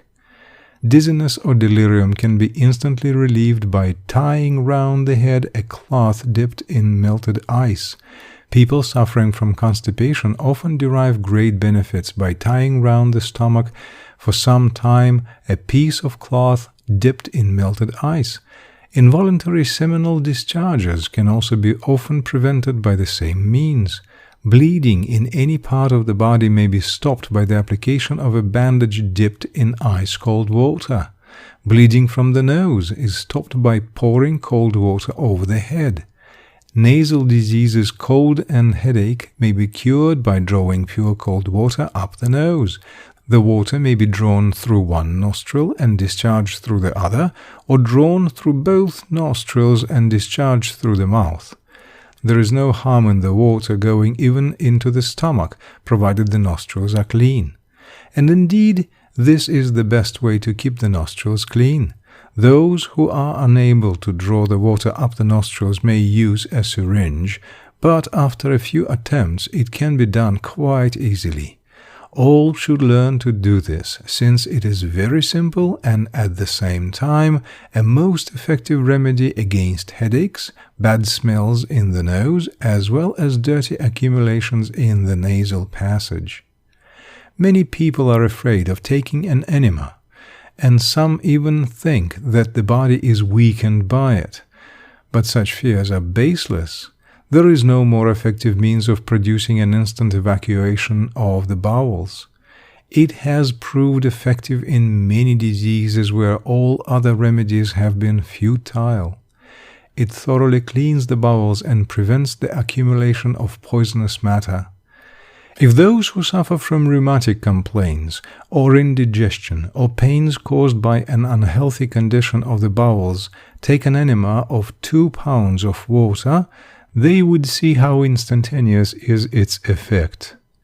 One writer on this subject says that once he was suffering from chronic indigestion, and, all remedies proving futile, he had grown emaciated, but the application of the enema at once restored him his appetite and altogether cured him of his complaint in a few days.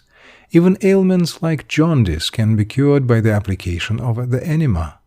If the enema has to be frequently employed, cold water should be used, for the repeated use of hot water is likely to enfeeble the constitution.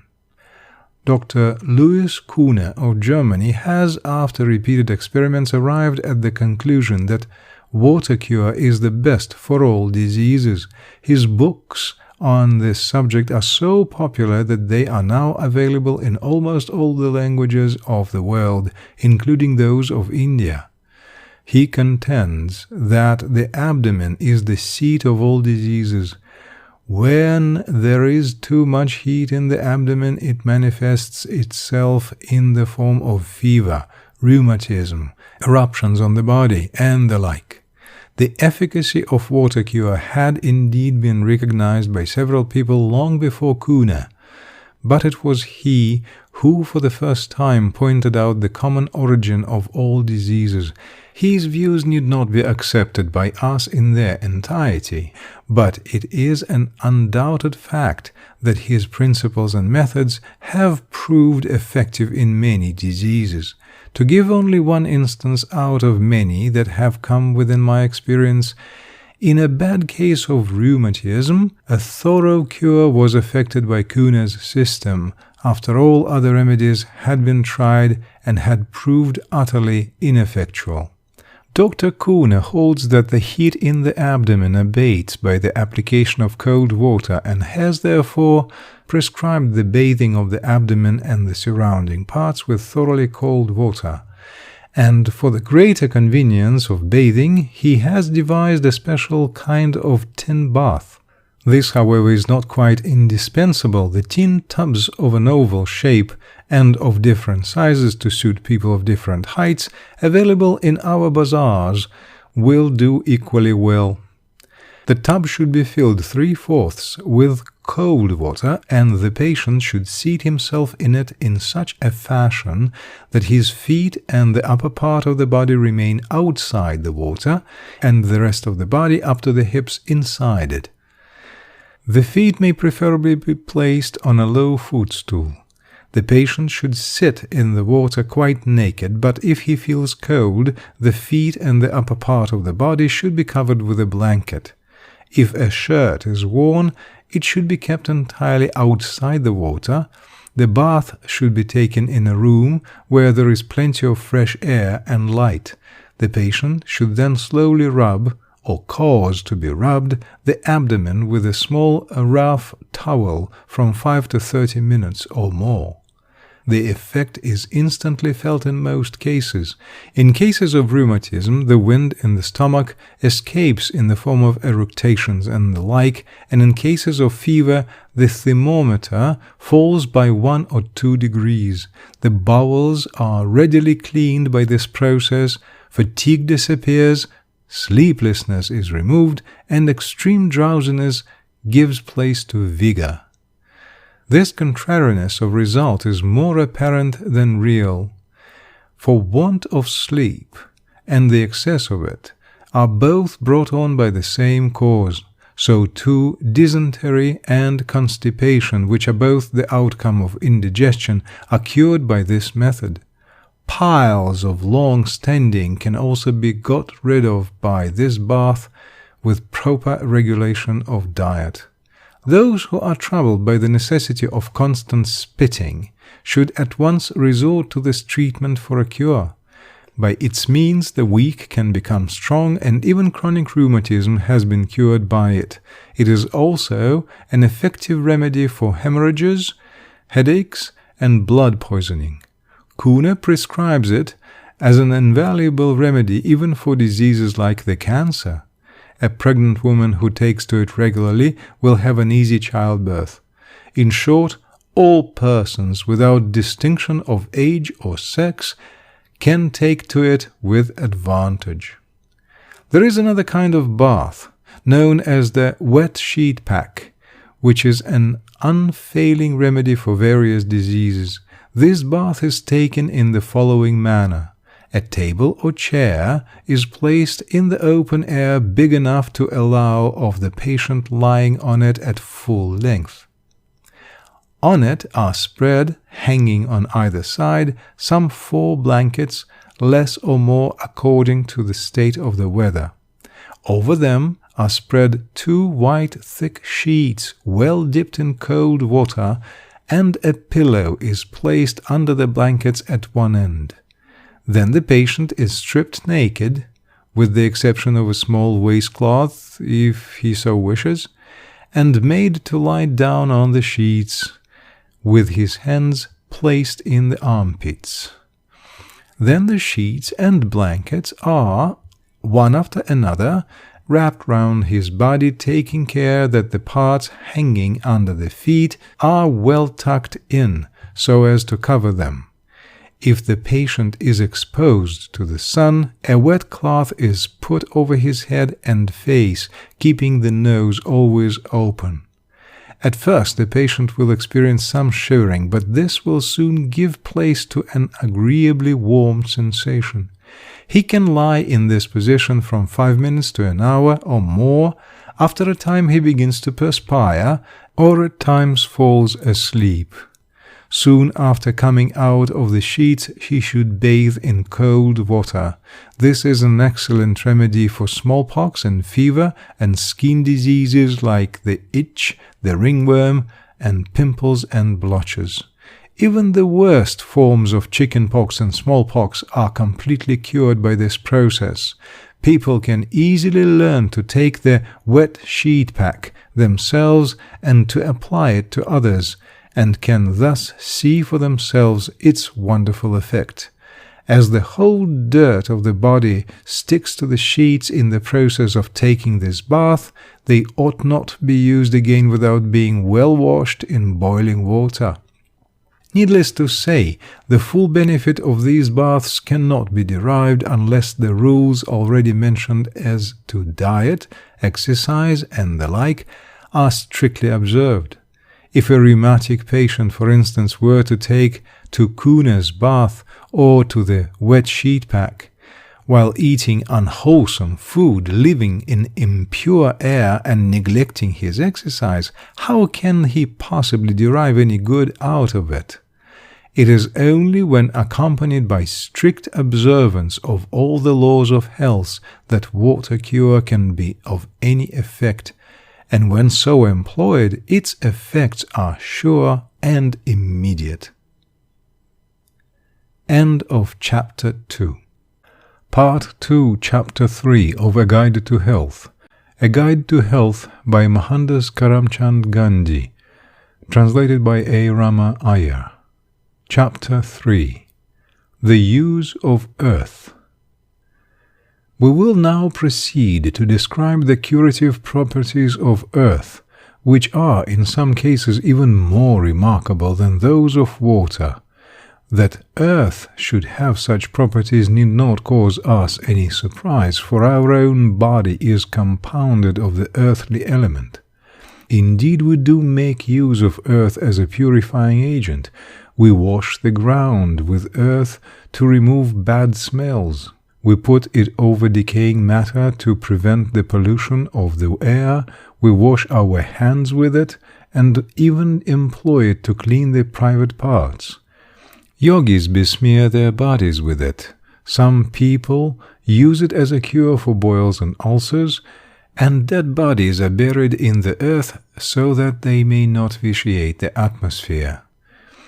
All this allows that earth has many valuable properties as a purifying and curative agent. Just as Dr. Kuhne has devoted special attention to the subject of water cure, another German doctor has made a special study of earth and its properties. He goes so far as to say that it can be used with success in the treatment of even the most complicated diseases. He says that once in a case of snake bite, where everybody else had given up the man for dead, he restored him to life by causing him to be covered up with earth for some time. There is no reason to doubt the veracity of this report.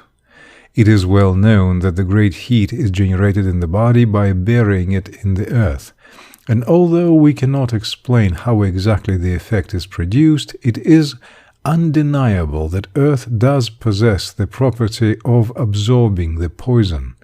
Indeed, every case of snakebite may not be cured in this way, but it should certainly be tried in every case. And I can say from my own experience that in cases of scorpion sting and the like, the use of mud is particularly beneficial. I have myself tried with success the following forms of earth cure. Constipation, dysentery, and chronic stomachache have been cured by the use of a mud poultice over the abdomen for 2 or 3 days. Instant relief has been obtained in cases of headache by applying a mud bandage round the head. Sore eye has also been cured by the same method. Hurts of all kinds, whether accompanied by inflammation or not, have been healed likewise. In the old days I could not keep well without a regular use of Enno's fruit salt and the like, but since 1904, when I learnt the value of earth cure, I have had not a single occasion to use them. A mud poultice over the abdomen and the head gives distinct relief in a state of high fever. Skin diseases like the itch, the ringworm, and boils have been cured with the use of mud, though no doubt ulcers from which pus issues are not so easily cured. Burns and scalds are likewise healed by mud, which also prevents inflammation. Piles, too, are cured by the same treatment. When the hands and feet become red and swollen owing to frost, mud is an unfailing remedy, and pain in the joints is also relieved by it. From these and other experiments in mud cure, I have come to the conclusion that earth is an invaluable element in the domestic treatment of diseases. All kinds of earth are not, of course, equally beneficial. Dry earth dug out from a clean spot has been found the most effective. It should not be too sticky. Mud, which is midway between sand and clay, is the best. It should, of course, be free from cow dung and other rubbish. It should be well sifted in a fine sieve and then soaked in cold water to the consistency of well-kneaded dough before use. Then it should be tied up in a piece of clean, unstarched cloth and used in the form of a thick poultice. The poultice should be removed before the mud begins to dry up. Ordinarily, it will last from 2 to 3 hours. Mud, once used, should never be used again, but a cloth, once used, can be used again after being well washed, provided it is free from blood and other dirty matter. If the poultice has to be applied to the abdomen, it should first be covered over with a warm cloth. Everybody should keep a tinful of earth ready for use, so as not to have to hunt for it whenever an occasion arises for its use. Otherwise, much precious time may be wasted in cases, as of scorpion sting, where delay would be dangerous. End of chapter 3. Part 2, Chapter 4 of A Guide to Health. A Guide to Health by Mohandas Karamchand Gandhi. Translated by A. Rama Iyer. Chapter 4, Fever and its Cure. We now pass on to consider some particular diseases and the means of curing them. And first, fever. We generally apply the term fever to a condition of heat in the body, but English doctors have distinguished many varieties of this disease, each with its own system of treatment. But following the common practice and the principles elaborated in these chapters, we may say that all fevers can be cured in one and the same manner. I have tried this single treatment for all varieties from simple fever up to bubonic plague with invariably satisfactory results. In 1904, there was a severe outbreak of plague among the Indians in South Africa. It was so severe that out of 23 persons that were affected, as many as 21 died within the space of 24 hours, and of the remaining 2 who were removed to the hospital, only 1 survived, and that one was the man to whom was applied the mud poultice. We cannot, of course, conclude from this that it was the mud poultice that saved him, but in any case, it is undeniable that it did him no harm. They were both suffering from high fever brought on by inflammation of the lungs and had been rendered unconscious. The man on whom was tried the mud poultice was so bad that he was spitting blood, and I afterwards learned from the doctor that he had been insufficiently fed on milk alone. As most fevers are caused by disorders of the bowels, the very first thing to do is to starve the patient. It is a mere superstition that a weak man will get weaker by starving. As we have already seen, only that portion of our food is really useful which is assimilated into the blood, and the remainder only clogs the bowels. In fever, the digestive organs are very weak, the tongue gets coated and the lips are hard and dry. If any food is given to the patient in this condition, it will remain undigested and aid the fever. Starving the patient gives his digestive organs time to perform their work, hence the need to starve him for a day or 2. At the same time, he should take at least 2 baths every day according to the Kuhne's system. If he is too weak or ill to bathe, a mud poultice should be applied to his abdomen. If the head aches or feels too hot, a poultice should also be applied to the head. The patient should, as far as possible, be placed in the open air and should be well covered.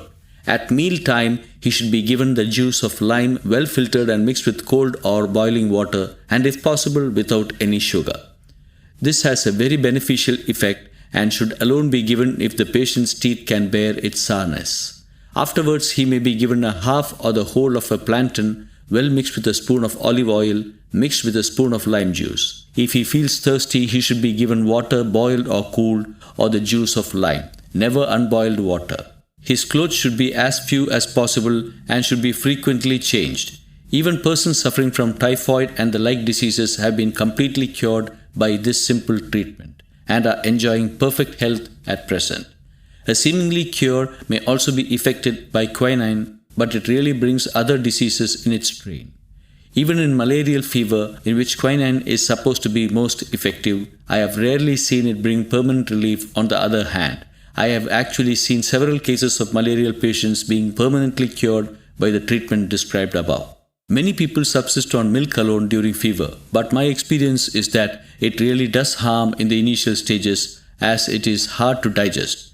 If milk has to be given, it is best given in the form of wheat coffee or with a small quantity of rice flour well boiled in water, but in extreme forms of fever, it ought not to be given at all.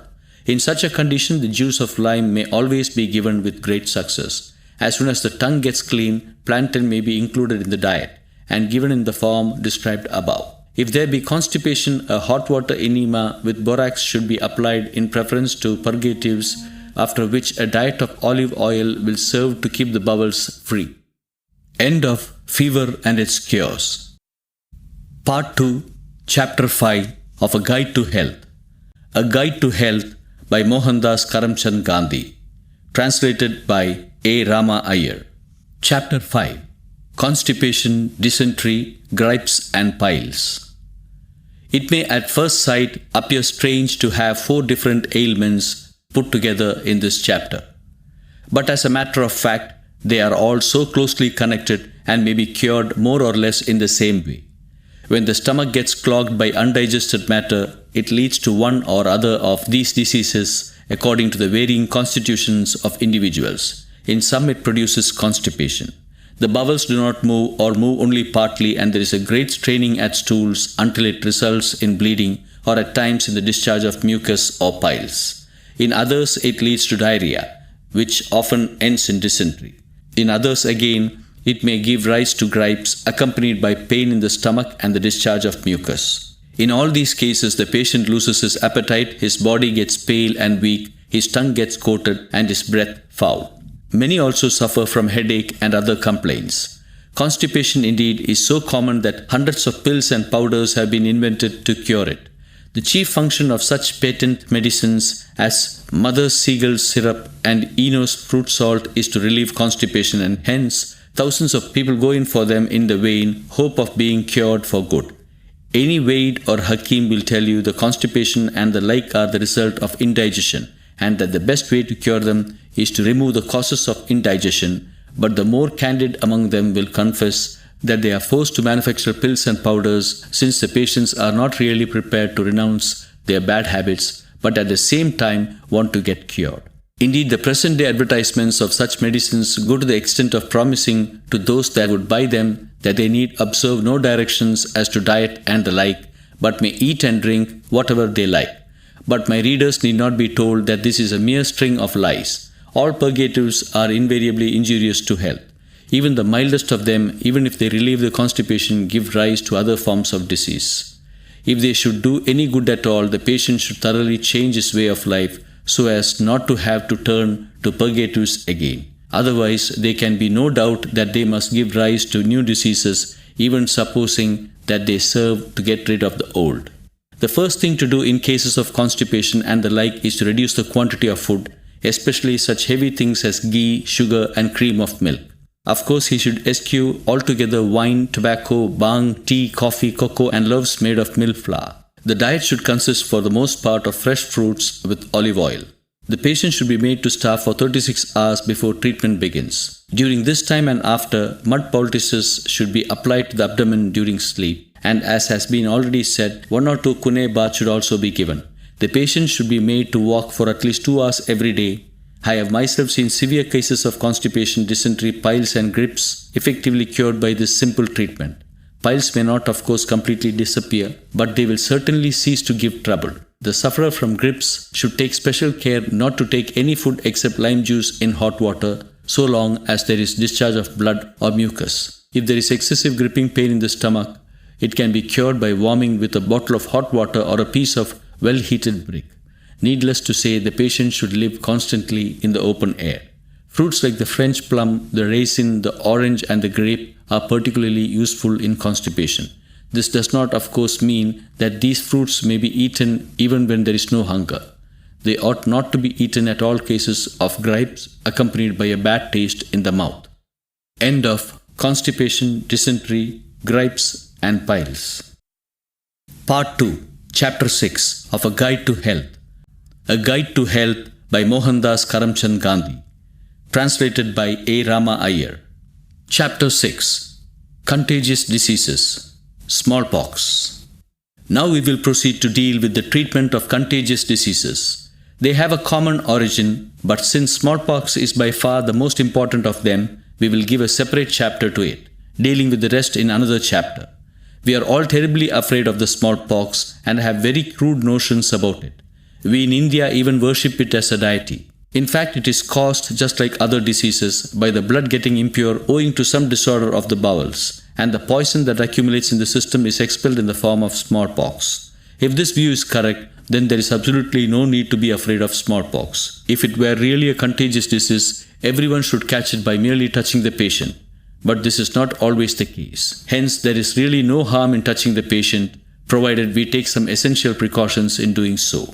We cannot, of course, assert the smallpox is never transmitted by touch, for those that are physically in a condition favorable to its transmission will catch it. This is why, in a locality where smallpox has appeared, many people are found attacked by it at the same time. This has given rise to the superstition that it is a contagious disease, and hence to attempt to mislead the people into the belief that vaccination is an effective means of preventing it. The process of vaccination consists in injecting into the skin the liquid that is obtained by applying the discharge from the body of a smallpox patient to the udder of a cow. The original theory was that a single vaccination would suffice to keep a man immune from this disease for life. But when it was found that even vaccinated persons were attacked by the disease, a new theory came into being that the vaccination should be renewed after a certain period, and today it has become the rule for all persons, whether already vaccinated or not, to get themselves vaccinated whenever smallpox rages as an epidemic in any locality, so that it is no uncommon thing to come across people who have been vaccinated 5 or 6 times or even more. Vaccination is a barbarous practice, and it is one of the most fatal of all the delusions current in our time, not to be found even among the so-called savage races of the world. Its supporters are not content with its adoption by those who have no objection to it, but seek to impose it with the aid of penal laws and rigorous punishments on all people alike. The practice of vaccination is not very old, dating as it does only from 1798 AD. But during this comparatively short period that has elapsed, millions have fallen a prey to the delusion that those who get themselves vaccinated are safe from the attack of smallpox. No one can say that smallpox will necessarily attack those who have not been vaccinated, for many cases have been observed of unvaccinated people being free from its attack. From the fact that some people who are not vaccinated do get the disease, we cannot, of course, conclude that they would have been immune if only they had got themselves vaccinated. Moreover, vaccination is a very dirty process, for the serum which is introduced into the human body includes not only that of the cow, but also of the actual smallpox patient. An average man would even vomit at the mere sight of this stuff. If the hand happens to touch it, it is always washed with soap. The mere suggestion of tasting it fills us with indignation and disgust. But how few of those who get themselves vaccinated realize that they are in effect eating this filthy stuff. Most people know that in several diseases, medicines and liquid food are injected into the blood, and that they are assimilated into the system more rapidly than if they were taken through the mouth. The only difference, in fact, between injection and the ordinary process of eating through the mouth is that the assimilation in the former case is instantaneous, while that in the latter is slow. And yet we do not shrink from getting ourselves vaccinated. As has been well said, cowards die a living death, and our craze for vaccination is solely due to the fear of death or disfigurement by smallpox. I cannot also help feeling that vaccination is a violation of the dictates of religion and morality. The drinking of the blood of even dead animals is looked upon with horror even by habitual meat-eaters. Yet, what is vaccination but the taking in of the poisoned blood of an innocent living animal?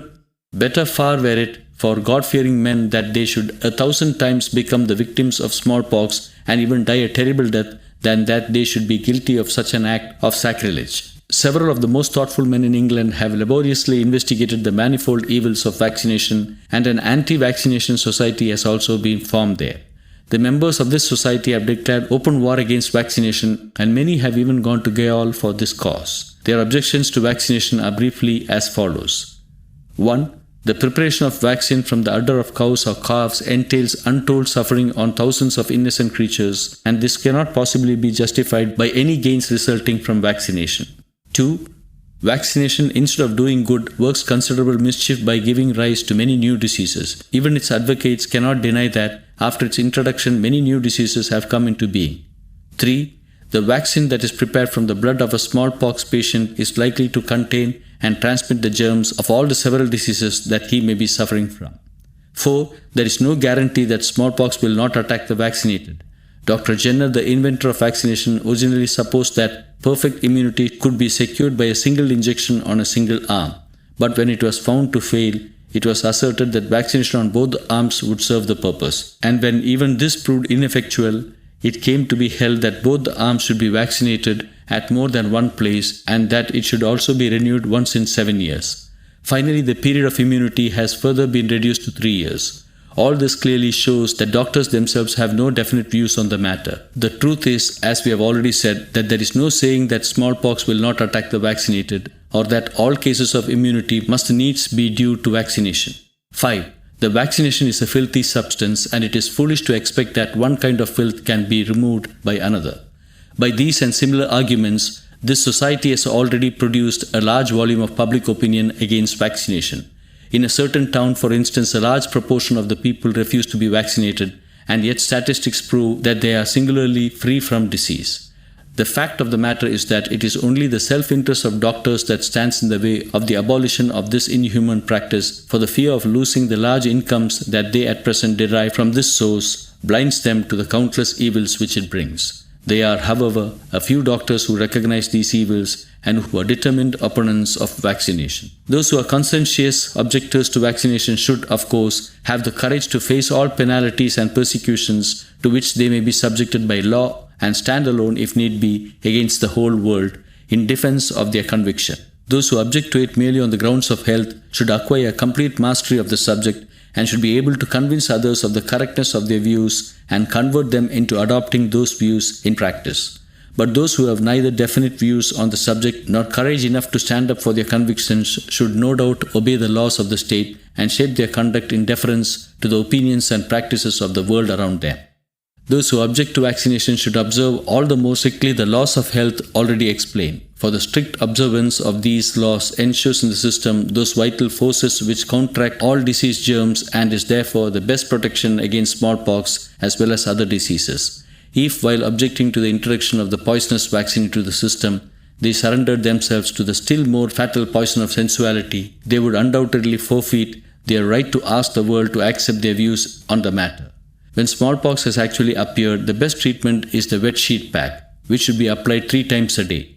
It relieves the fever and the sores heal rapidly. There is no need at all to apply oils or ointments on the sores. If possible, a mud poultice should be applied in 1 or 2 places. The diet should consist of rice and light fresh fruits, all rich fruits like date and almond being avoided. Normally, the sores should begin to heal under the wet sheet pack in less than a week. If they do not, it means that the poison in the system has not been completely expelled. Instead of looking upon smallpox as a terrible disease, we should regard it as one of the nature's best experiments for getting rid of the accumulated poison in the body and the restoration of normal health. After an attack of smallpox, the patient remains weak for some time and in some cases even suffers from other ailments. But this is due not to the smallpox itself, but to the wrong remedies employed to cure it. Thus, the use of quinine in fever often results in deafness and even leads to extreme form of it known as quininism. So too, the employment of mercury in venereal diseases leads to many new forms of disease. Then again, too frequent use of purgatives in constipation brings on ailments like the piles. The only sound system of treatment is that which attempts to remove the root causes of disease by a strict observance of the fundamental laws of health. Even the costly bhasmas, which are supposed to be unfailing remedies for such diseases, are in effect highly injurious, for although they may seem to do some good, they excite the evil passions and ultimately ruin the health. After the vesicles on the body have given place to scabs, olive oil should be constantly applied and the patient bathed every day. Then the scabs rapidly fall off and even the pox soon disappear, the skin recovering its normal color and freshness. End of Contagious Diseases, Smallpox. Part 2, Chapter 7 of A Guide to Health. A Guide to Health by Mohandas Karamchand Gandhi. Translated by A. Rama Iyer. Chapter 7. Other Contagious Diseases. We do not dread chickenpox so much as its elder sister, since it is not so fatal and does not cause disfigurement and the like. It is, however, exactly the same as smallpox in other respects and should therefore be dealt with in the same way. Bubonic plague is a terrible disease and has accounted for the death of millions of our people since the year 1896, when it first made its real entry into our land. The doctors, in spite of all their investigations, have not been able to invent a sure remedy for it. Nowadays, the practice of inoculation has come into vogue, and the belief has gained ground that an attack of plague may be obviated by it. But inoculation for plague is as bad and as sinful as vaccination for smallpox. Although no sure remedy has been devised for this disease, we will venture to suggest the following treatment to those who have full faith in providence and who are not afraid of death. 1. The wet sheet pack should be applied as soon as the first symptoms of fever appear. 2. A thick mud poultice should be applied to the bubo. 3. The patient should be completely starved. 4. If he feels thirsty, he should be given lime juice in cold water. 5. He should be made to lie in the open air. 6. There should not be more than one attendant by the side of the patient. We can confidently assert that if plague can be cured by any treatment at all, it can be cured by this. Though the exact origin and causes of plague are yet unknown, it is undoubted that rats have something to do with its communication. We should therefore take all precautions in a plague-infected area to prevent the approach of rats in our dwellings. If we cannot get rid of them, we should vacate the house. The best remedy to prevent an attack of plague is, of course, to follow strictly the laws of health, to live in the open air, to eat plain wholesome food and in moderation, to take good exercise, to keep the house neat and clean, to avoid all evil habits, and in short, lead a life of utter simplicity and purity. Even in normal times, our lives should be such, but in times of plague and other epidemics, we should be doubly careful. Pneumonic plague is an even more dangerous form of this disease. Its attack is sudden and almost invariably fatal. The patient has very high fever, feels extremely difficult in breathing, and in most cases is rendered unconscious. This form of plague broke out in Johannesburg in 1904, and as has been already said, only one man escaped alive out of the 23 who were attacked. The treatment for this disease is just the same as that for bubonic plague, with this difference that the poultice should be applied in this case to both sides of the chest. If there be no time to try the wet sheet pack, a thin poultice of mud should be applied to the head. Needless to say, here as in other cases, prevention is better than cure. We are terribly afraid of cholera as a plague, but in fact it is much less fatal. Here the wet sheet pack, however, is of no effect, but the mud poultice should be applied to the stomach. And where there is a tingling sensation, the affected part should be warmed with a bottle filled with warm water. The feet should be rubbed with mustard oil and the patient should be starved. Care should be taken to see that he does not get alarmed. If the motions are too frequent, the patient should not be repeatedly taken out of bed, but a flat, shallow vessel should be placed underneath to receive the stools. If these precautions are taken in due time, there is little fear of danger. This disease generally breaks out in the hot season, when we generally eat all sorts of unripe and overripe fruits in immoderate quantities in addition to our ordinary food. The water also that we drink during this season is often dirty, as the quantity of it in wells and tanks is small, and we take no trouble to boil or filter it. Then again, the stools of the patients being allowed to lie exposed, the germs of the disease are communicated through the air. Indeed, what we consider how little heed we pay to these most elementary facts and principles, we can only wonder that we are not more often attacked by these terrible diseases. During the prevalence of cholera, we should eat light food in moderation. We should breathe plenty of fresh air, and the water that we drink should always be thoroughly boiled and filtered with a thick, clean piece of cloth. The stools of the patient should be covered up with a thick layer of earth. Indeed, even in normal times, we should invariably cover up the tools with ashes or loose earth. If we do so, there would be much less danger of the spread of disease. Even the lower animals like the cat take this precaution, but we are worse than they in this respect. It should also be thoroughly impressed on the minds of persons suffering from contagious diseases, as well as those around them, that they should under no circumstances give way to panic, for fear always paralyzes the nerves and increases the danger of fatality. End of Chapter 7. Part 2, Chapter 8, of A Guide to Health. A Guide to Health by Mohandas Karamchand Gandhi. Translated by A. Rama Iyer. Part 2, Chapter 8, Maternity and Childbirth.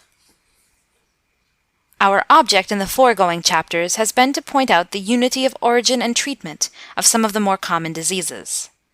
We are indeed fully aware that those who are the constant victims of disease, and who are constantly oppressed by the fear of death, will still continue to put themselves at the mercy of doctors in spite of all that we might say against it. We venture to think, however, that there would be at least a few who are willing to cure themselves of their diseases by purely natural processes, so as to save themselves from all further attacks, and such persons would surely find it worthwhile to follow the simple directions we have given. Before concluding this book, we will also give a few hints on maternity and the care of the child, as well as some common accidents. In the lower orders of the animal creation, the pangs of childbirth are altogether unknown. The same should really be the case with perfectly healthy women. In fact, most women in the country regard childbirth as quite an ordinary matter. They continue to do their normal work till almost the last moment, and experience hardly any pain at the time of delivery. Women employed in labor have also been known to be able very often to return to work almost immediately after childbirth. How comes it, then, that women in towns and cities have to endure so much pain and suffering at the time of childbirth? And why is it that they have to receive special treatment before and after the delivery? The answer is simple and obvious. The women in towns have to lead an unnatural life. Their food, their costume, their mode of life in general offend against the natural laws of healthy living. Further, besides becoming pregnant at a premature age, they are the sad victims of men's lust even after pregnancy, as well as immediately after childbirth, so that conception again takes place at too short an interval. This is the state of the utter misery and wretchedness in which lakhs of our young girls and women find themselves in our country today. To my mind, life under such conditions is little removed from the tortures of hell. So long as men continue to behave so monstrously, there can be no hope of happiness for our women. Many men put the blame on the women's shoulders, but it is none of our business here to weigh the relative guilt of man and woman in this matter. We are only concerned to recognize the existence of the evil and to point out its cure. Let all married people realize, once for all, that so long as sexual enjoyment at a premature age, as well as during pregnancy and soon after childbirth, does not cease to exist in our land, an easy and painless childbirth must remain a wild dream. Women silently endure the pangs of childbirth, as well as the subsequent period of confinement, under the wrong notion that they are inevitable, but they fail to see how their own ignorance and weakness of will make their children grow weaker and droop from day to day.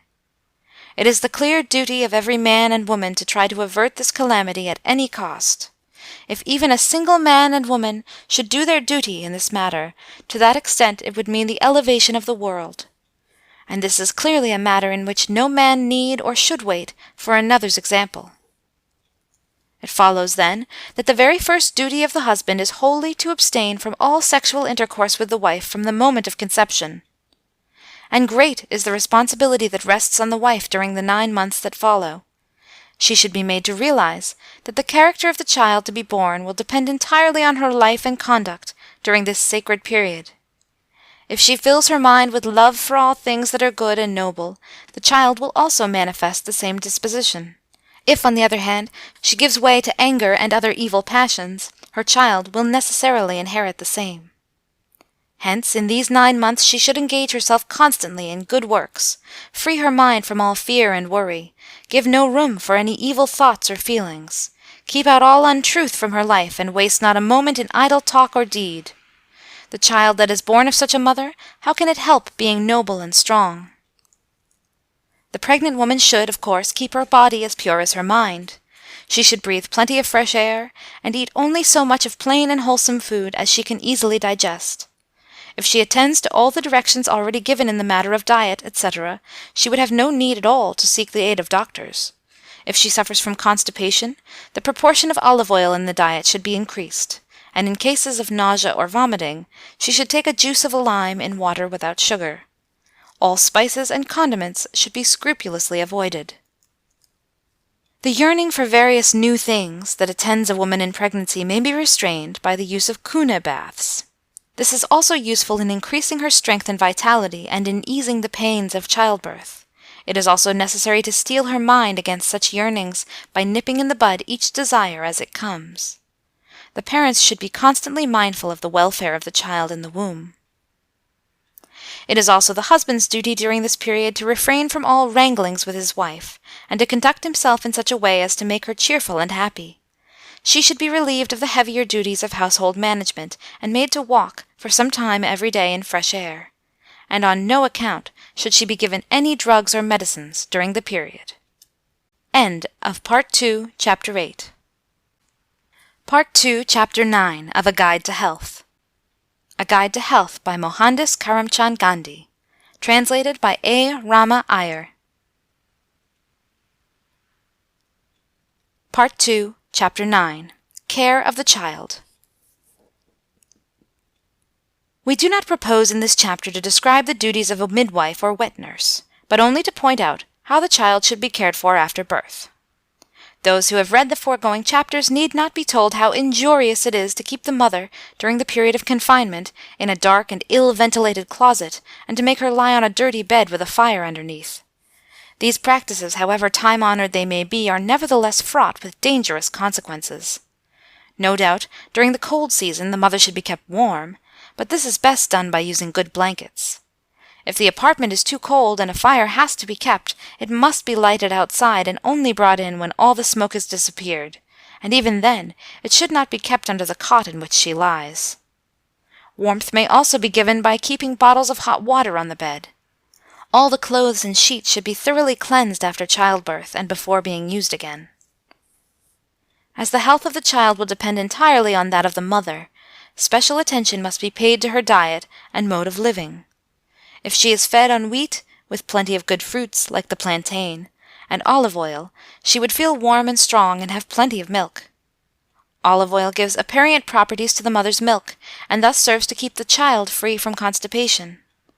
If the child is unwell, attention must be turned to the state of the mother's health. Administering drugs to the child is as good as murdering it, for the child, with its delicate constitution, easily succumbs to their poisonous effects.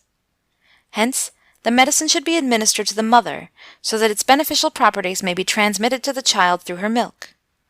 If the child suffers, as it often does, from cough or loose bowels, there is no cause for alarm.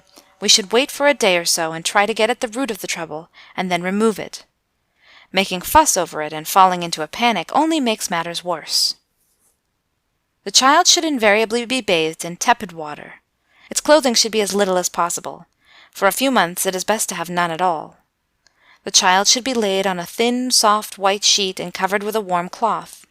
This will obviate the need for the use of shirts, prevent the clothes from getting dirty, and make the child hardy and strong. A fine piece of cloth folded into 4 should be placed over the navel string and kept in position by a band over it.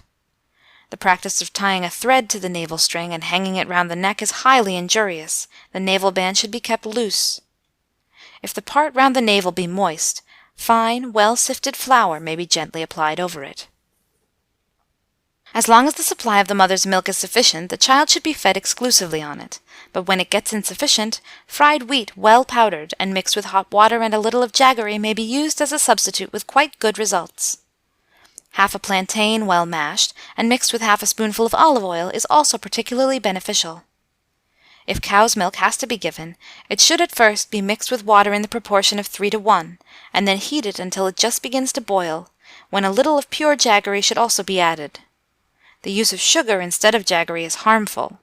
The child should gradually be accustomed to a fruit diet so that its blood may be kept pure from the very beginning, and it may grow manly and bright.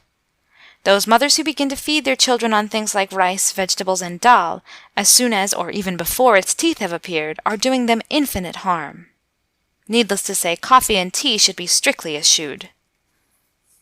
When the child has grown big enough to walk, it may be clothed with kurta and the like, but its feet should still be kept bare, so that it may be free to roam about at will.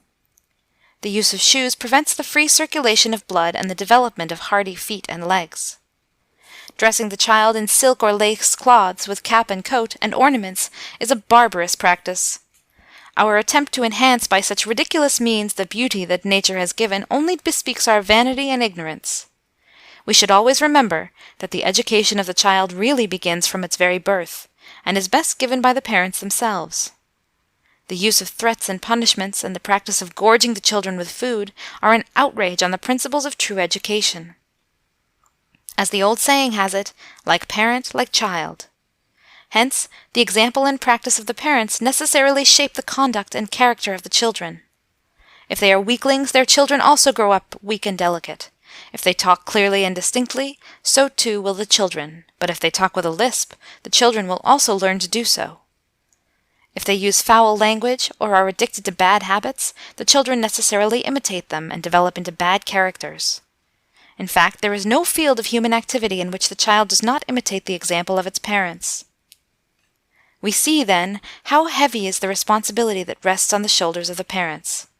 The very first duty of a man is to give such education to his children as will make them honest and truthful, and an ornament to the society in which they live. In the animal and vegetable kingdoms, the offspring invariably takes after the parent. Man alone has violated this law of nature. It is only among men that we see such incongruities as vicious children being born to virtuous parents, or sickly ones to the healthy. This is due to the fact that we thoughtlessly become parents when we are not mature enough to assume the responsibilities of that position. It is the solemn duty of all virtuous parents to train their children in noble ways. This requires that both the father and the mother should themselves have received a sound education. Where the parents lack such education and are aware of their imperfections, it is their duty to entrust their children to the care of proper guardians.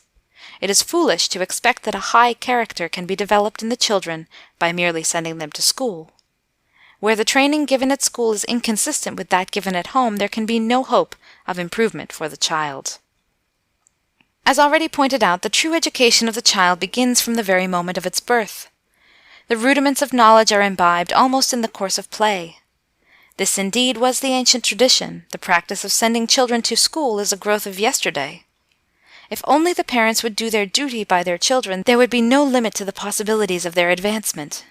But, in fact, we make playthings of our children. We deck their persons with fine clothes and jewels, we gorge them with sweetmeats, and spoil them from their very infancy by fondlings and caresses. We let them go unchecked on their way in our false affection for them. Being ourselves miserly, sensuous, dishonest, slothful, and uncleanly, is it to be wondered at that our children should follow in our footsteps and turn out weak and vicious, selfish and slothful, sensuous and immoral? Let all thoughtful parents ponder well over these matters, for on them depends the future of our land. End of Part 2, Chapter 9.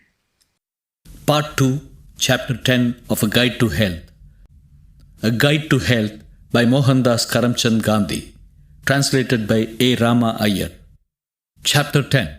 Some Accidents. Drowning. We will now turn our attention to some of the more common accidents and the methods of dealing with them.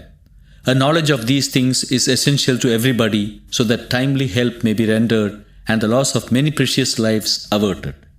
Even children should be taught to deal with these cases, as in that way they are more likely to grow up kind and thoughtful citizens. And first we will deal with drowning. As man cannot live without air for more than 5 minutes at the most, little life generally remains in a drowning man taken out of water. Immediate steps should therefore be taken to bring him back to life. 2 things have specially to be done for these: artificial respiration and the application of warmth. We should not forget that very often such first aid has to be rendered by the side of tanks and rivers where all the needed materials are not easily available, and such aid can be most effectual only when there are at least 2 or 3 men on the spot. The first aider should also possess the qualities of resourcefulness, patience, and briskness. If he himself loses his presence of mind, he can do nothing. So too, if the attendants begin to discuss methods or quarrel over details, there is no hope for the man. The best one in the party should lead, and the others should implicitly follow his directions. As soon as the man is taken out of water, his wet clothes should be removed and his body wiped dry. Then he should be made to lie on his face with his hands under the head. Then with a hand on his chest, we should remove from his mouth the water and dirt that might have gotten. At this time his tongue would have come out of his mouth, when it should be caught hold with a kerchief and held till consciousness return. Then he should at once be turned over with the head and the chest a little raised above the feet. Then one of the attendants should kneel by his head and slowly spread out and straighten his arms on either side. By this means his lips will be raised and the air outside can enter into his body. Then his hands should be quickly brought back and folded on his chest so that the chest may contract and the air be expelled. In addition to this, hot and cold water should be taken in the hands and poured on his chest. If a fire can be lighted or procured, the man should be warmed with it. Then all the available clothes should be wrapped round his body, which should be thoroughly rubbed for warmth. All this should be tried for a long time without losing hope. In some cases, such methods have to be applied for several hours on end before breathing is restored. As soon as signs of consciousness appear, some hot drink should be administered.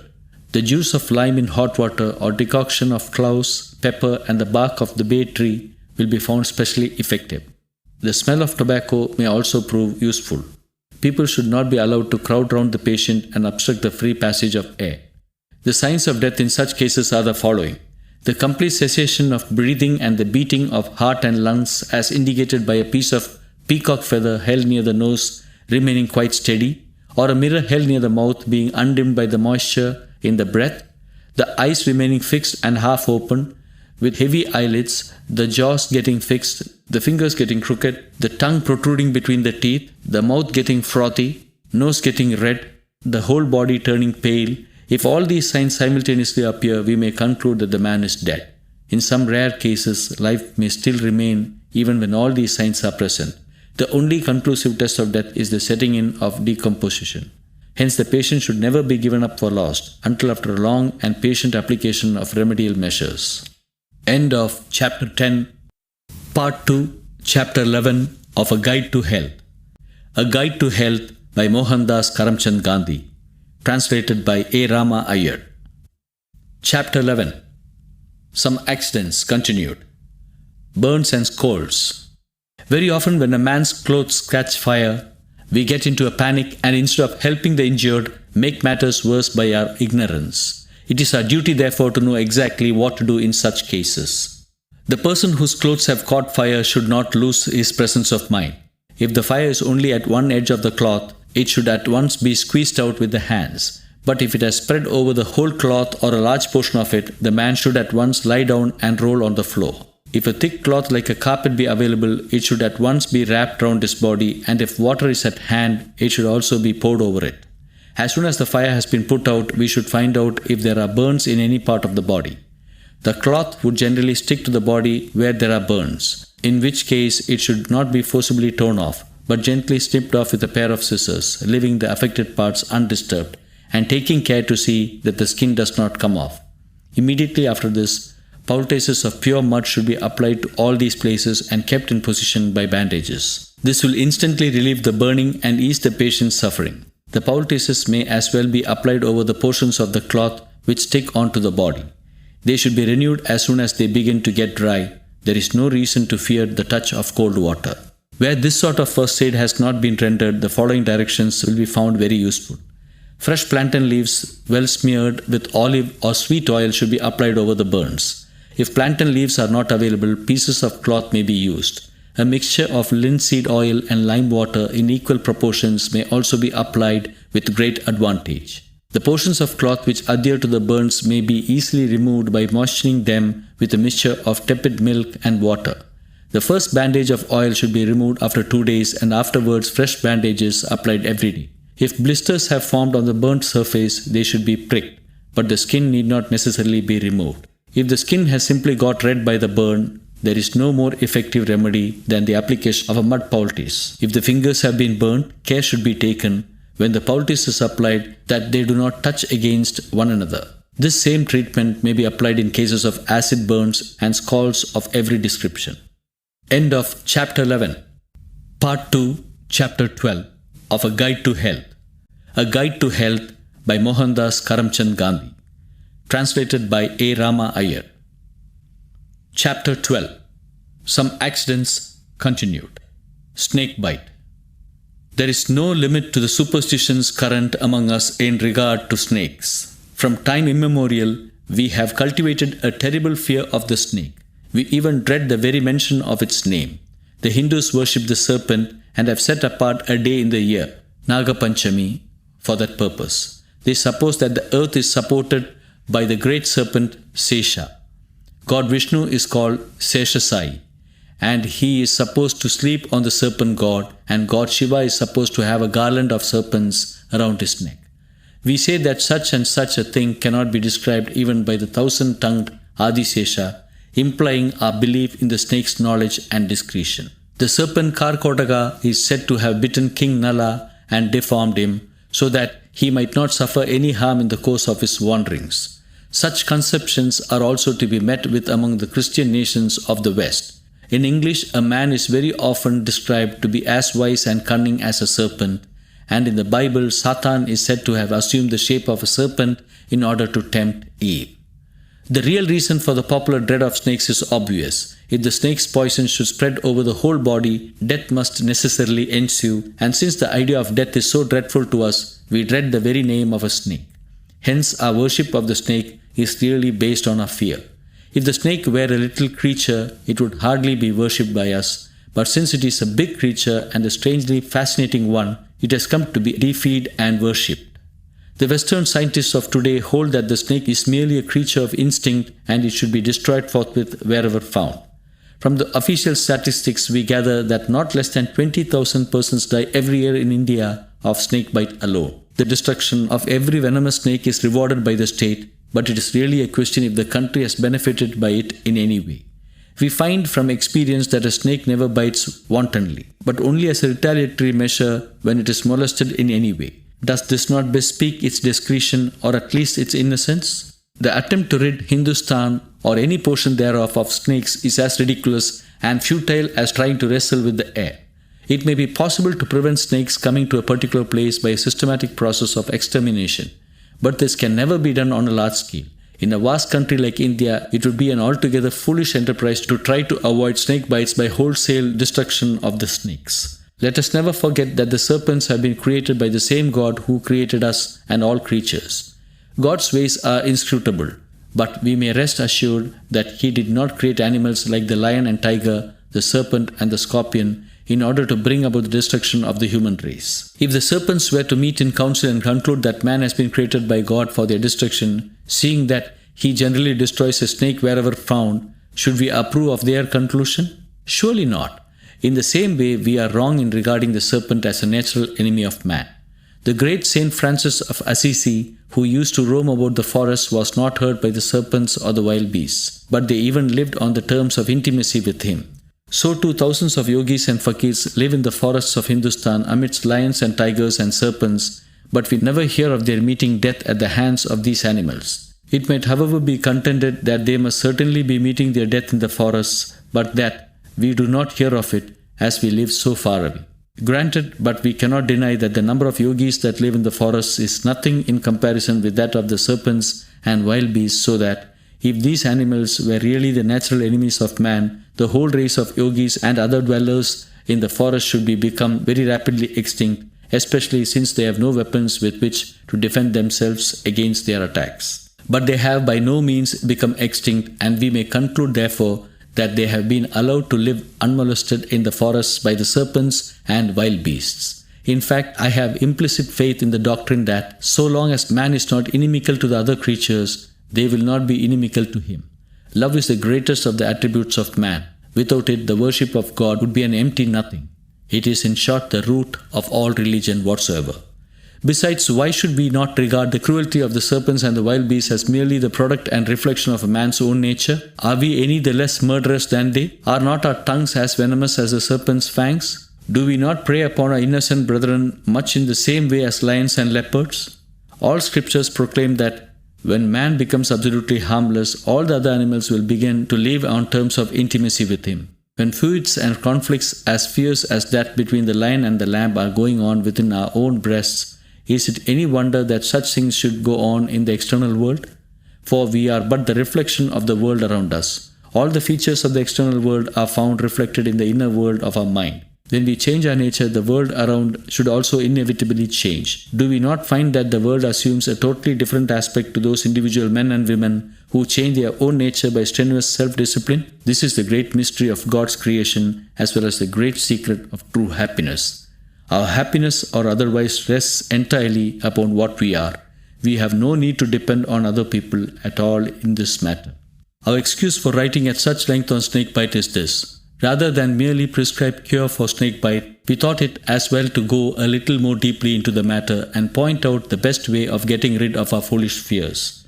If even a single reader were to adopt and practice the principles we have been discussing, we shall consider our effort amply rewarded. Moreover, our object in writing these pages is not merely to give the generally accepted hygienic principles, but to go to the root of the matter and deal with the most fundamental principles of health.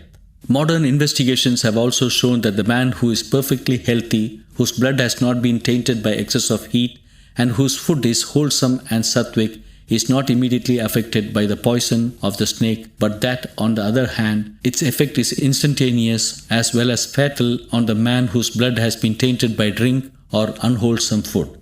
One doctor goes so far to say that the blood of the man who eschews salt and the like and lives exclusively on a fruit diet remains so pure that no kind of poison can have any effect on him. I have not had enough experience myself to say how far this is true. The man whose diet has been free from salt and the like for only 1 or 2 years cannot be said to have attained this stage of perfect immunity, for the blood which has been tainted and poisoned by bad practices continued for years cannot be brought back to its normal state of purity in the short period of a year or 2. It has further been scientifically demonstrated that a man under the influence of fear or anger is much more and much sooner affected by the poison than when in the normal condition. Everybody knows how fear and anger make the pulse and the heartbeat faster than the normal rate, and the quicker the flow of blood in the veins, the greater the heat generated. But the heat generated by evil passions is not healthy, but extremely harmful. Anger is indeed nothing but a variety of fever. Hence the best antidote against snakebite is to use pure and sattvic food in moderation, to rid our minds of all evil passions like anger and fear, to refrain from giving away to panic, to retain perfect confidence in the saving power of a pure and godly life, and to remain self-possessed in the full faith that we are ever in God's hands, and that the span of life which He has allotted to us can on no account be curtailed or exceeded. Dr. Fitzseaman, the director of Port Elizabeth Museum, who has devoted a large portion of his life to the study of snakes, their varieties and their habits, and who is a great authority on snakebite and its cure, has told us, as a result of his numerous experiments, that the majority of the so-called deaths by snakebite are really caused by fear and the wrong remedies applied by quacks. We should remember that all snakes are not venomous, and that even the bite of all venomous snakes is not immediately fatal either. Moreover, the snake do not always get an opportunity of injecting their venom into the body of their victim. We should not therefore give way to panic even when we are bitten by a venomous serpent, especially since very simple remedies are available which can be applied by ourselves without any aid from others. The part of the body immediately above the point at which the snake has bitten should be tied around with tight bandage, which should be further strengthened by means of strong pencils or pieces of wood so that the poison may not ascend through the veins. Then the wound should be cut half an inch deep with the fine point of a knife so that the poisoned blood may freely flow. And the hollow should be filled with the dark red powder sold in the bazaars known as potassium permanganate. If this is not available, the blood issuing from the wound should be well sucked and spat out by the patient himself or by somebody else until all the poison has been removed. Of course, no man who has a wound on the lips or the tongue should be allowed to suck this poisoned blood. This treatment should be applied within 7 minutes of the accident, that is to say, before the poison has had time to ascend and diffuse to the body. As already mentioned, the German doctor who has specialized in mud cure claims to have cured snakebite by burying the patient under fresh earth. Although I have not tried the use of mud in snake bites, I have undoubted faith in its efficacy from my experience in other cases. After the application of potassium permanganate or the sucking out of blood in the alternative, a poultice of mud half an inch in thickness and big enough to cover the whole region around and above the affected part should be applied. There should be kept in every home a quantity of well sifted and powdered mud in a tin ready for use. It should be so kept as to be exposed to light and air and free from dampness. Suitable bandages of cloth should also be kept so as to be within reach when needed. These will be found useful not only in snakebite but in numberless other cases as well. If the patient has lost consciousness or if respiration seems to have ceased, the process of artificial respiration already described in connection with drowning should be restored to. Hot water or preferably a decoction of cloves and the bark of the bay tree is very useful for recovering consciousness. The patient should be kept in the open air, but if his body seems to have taken cold, bottles of hot water should be employed, or a piece of flannel dipped in hot water and wrung out should be rubbed over the body to produce warmth. End of Chapter 12. Part 2, Chapter 13 of A Guide to Health. A Guide to Health by Mohandas Karamchand Gandhi. Translated by A. Rama Iyer. Chapter 13. Some Accidents. Continued. Scorpion Sting. Our familiar expression, "May God never give any man the pain of scorpion sting," shows how keen that pain is. In fact, this pain is even sharper than that of snake bite, but we do not dread it so much since it is much less fatal. Indeed, as Dr. Moore has said, the man whose blood is perfectly pure has little to fear from the sting of a scorpion. The treatment for scorpion sting is very simple. The affected part should be cut into with a sharp-pointed knife and the blood that issues from it slightly sucked out. A small bandage tied tightly above this portion would prevent the spread of the poison, while a poultice of mud would give immediate relief to the pain. Some writers advise us to tie a thick bandage of cloth over the affected part, wetted with a mixture of vinegar and water in equal proportions, or to keep the region around it immersed in salt water. But the poultice of mud is certainly the most effective remedy of all, as may be personally tested by those who have the misfortune to be stung by scorpions. The poultice should be as thick as possible. Even 2 seers of mud would not be too much for the purpose. If the finger be stung, for instance, the poultice should extend up to the elbow. If the hand be kept immersed for some time in wet mud in a pretty large vessel, it would give instant relief to the pain. The stings of the centipede and other animals should be dealt with exactly as that of the scorpion. End of Chapter 13. Part 2, Chapter 14 of A Guide to Health. A Guide to Health by Mohandas Karamchand Gandhi, translated by A. Rama Iyer. Conclusion. I have now said all that I intended to say on the subject of health. And now, before finally taking leave of my readers, I will say a word or two on my object in writing these pages. One question which I have asked myself again and again in the course of writing this book is why I, of all persons, should write it. Is there any justification at all for one like me, who am no doctor, and whose knowledge of the matters dealt with in these pages must be necessarily imperfect, attempting to write a book of this kind? My defense is this. The science of medicine is itself based upon imperfect knowledge, most of it being mere quackery. But this book, at any rate, has been prompted by the purest of motives. The attempt is here made not so much to show how to cure diseases as to point out the means of preventing them. And a little reflection will show that the prevention of disease is a comparatively simple matter, not requiring much specialist knowledge, although it is by no means an easy thing to put these principles into practice. Our object has been to show the unity of origin and treatment of all diseases, so that all people may learn to treat their diseases themselves when they do arise, as they often do, in spite of great care in the observance of the laws of health. But after all, why is good health so essential, so anxiously to be sought for? Our ordinary conduct would seem to indicate that we attach little value to health. If health is to be sought for in order that we might indulge in luxury and pleasure, or pride ourselves over our body and regard it as an end in itself, then indeed it would be far better that we should have bodies tainted with bad blood by fat and the like. All religions agree in regarding the human body as an abode of God. Our body has been given to us on the understanding that we should render devoted service to God with its aid.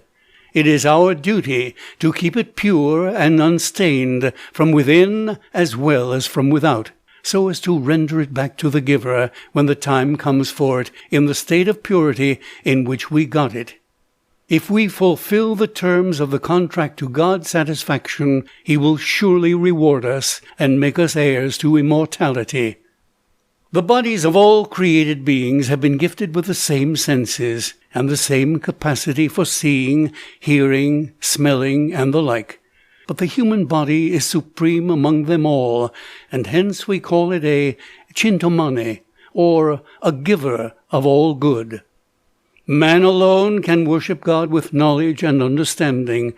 Where devotion to God is void of understanding, there can be no true salvation. And without salvation, there can be no true happiness. The body can be of real service only when we realize it to be a temple of God and make use of it for God's worship. Otherwise, it is no better than a filthy vessel of bones, flesh, and blood, and the air and water issuing from it are worse than poison. The things that come out of the body through the pores and other passages are so filthy that we cannot touch them or even think of them without disgust, and it requires very great effort to keep them tolerably clean. Is it not most disgraceful that, for the sake of this body, we should stoop to falsehood and deceit, licentious practices, and even worse? Is it not equally shameful that, for the sake of these vices, we should be so anxious to preserve this fragile frame of ours at any cost? This is the truth of the matter in regard to our body. For the very things which are the best or the most useful have inherent in them capabilities of a corresponding mischief. Otherwise, we should hardly be able to appreciate them at their true worth. The light of the sun, which is the source of our life, and without which we cannot live for an hour, is also capable of burning all things to ashes. So, too, a king may do infinite good to his subjects, or be the source of untold mischief. Indeed, the body may be a good servant, but when it becomes a master, its powers of evil are unlimited. There is an incessant struggle going on within us between our soul and Satan for the control of our body. If the soul gains the ascendancy, the body becomes the most potent instrument of good. But if the devil is victorious in the struggle, it becomes a hotbed of vice. Hell itself would be preferable to the body, which is the slave of vice, which is constantly filled with decaying matter, and which emits filthy odors, whose hands and feet are employed in unworthy deeds, whose tongue is employed in eating things that ought not to be eaten, or in uttering language that ought not to be uttered, whose eyes are employed in seeing things that ought not to be seen, whose ears are employed in the hearing of things that ought not to be heard, and whose nose is employed in the smelling of things that ought not to be smelt. But while hell is never mistaken for heaven by anybody, our body, which is rendered worse than hell by ourselves, is, strangely enough, regarded by us as almost heavenly. So monstrous is our vanity, and so pitiful our pride in this matter. Those who would make use of a palace as a latrine, or vice versa, must certainly reap the fruit of their folly. So, too, if while our body is really in the devil's hands, we should fancy that we are enjoying true health, we shall have only ourselves to thank for the terrible consequences that are sure to follow. To conclude, then, our attempt in these pages has been to teach the great truth that perfect health can be attained only by living in obedience to the laws of God and defying the power of Satan. True happiness is impossible without true health, and true health is impossible without a rigid control of the palate. All the other senses will automatically come under our control when the palate has been brought under control, and he who has conquered his senses has really conquered the whole world, and he becomes a part of God. We cannot realize Rama by reading the Ramayana, or Krishna by reading the Gita, or God by reading the Koran, or Christ by reading the Bible. The only means of realizing them is by developing a pure and noble character. Character is based on virtuous action, and virtuous action is grounded on truth. Truth, then, is the source and foundation of all things that are good and great. Hence, a fearless and unflinching pursuit of the ideal of all truth and righteousness is the keynote of true health, as of all else. And if we have succeeded, in however feeble a measure, in bringing this grand fact home to our reader, our object in writing these pages would have been amply fulfilled. End of chapter 14, and end of A Guide to Health by Mohandas Karamchand Gandhi. Translated by A. Rama Iyer.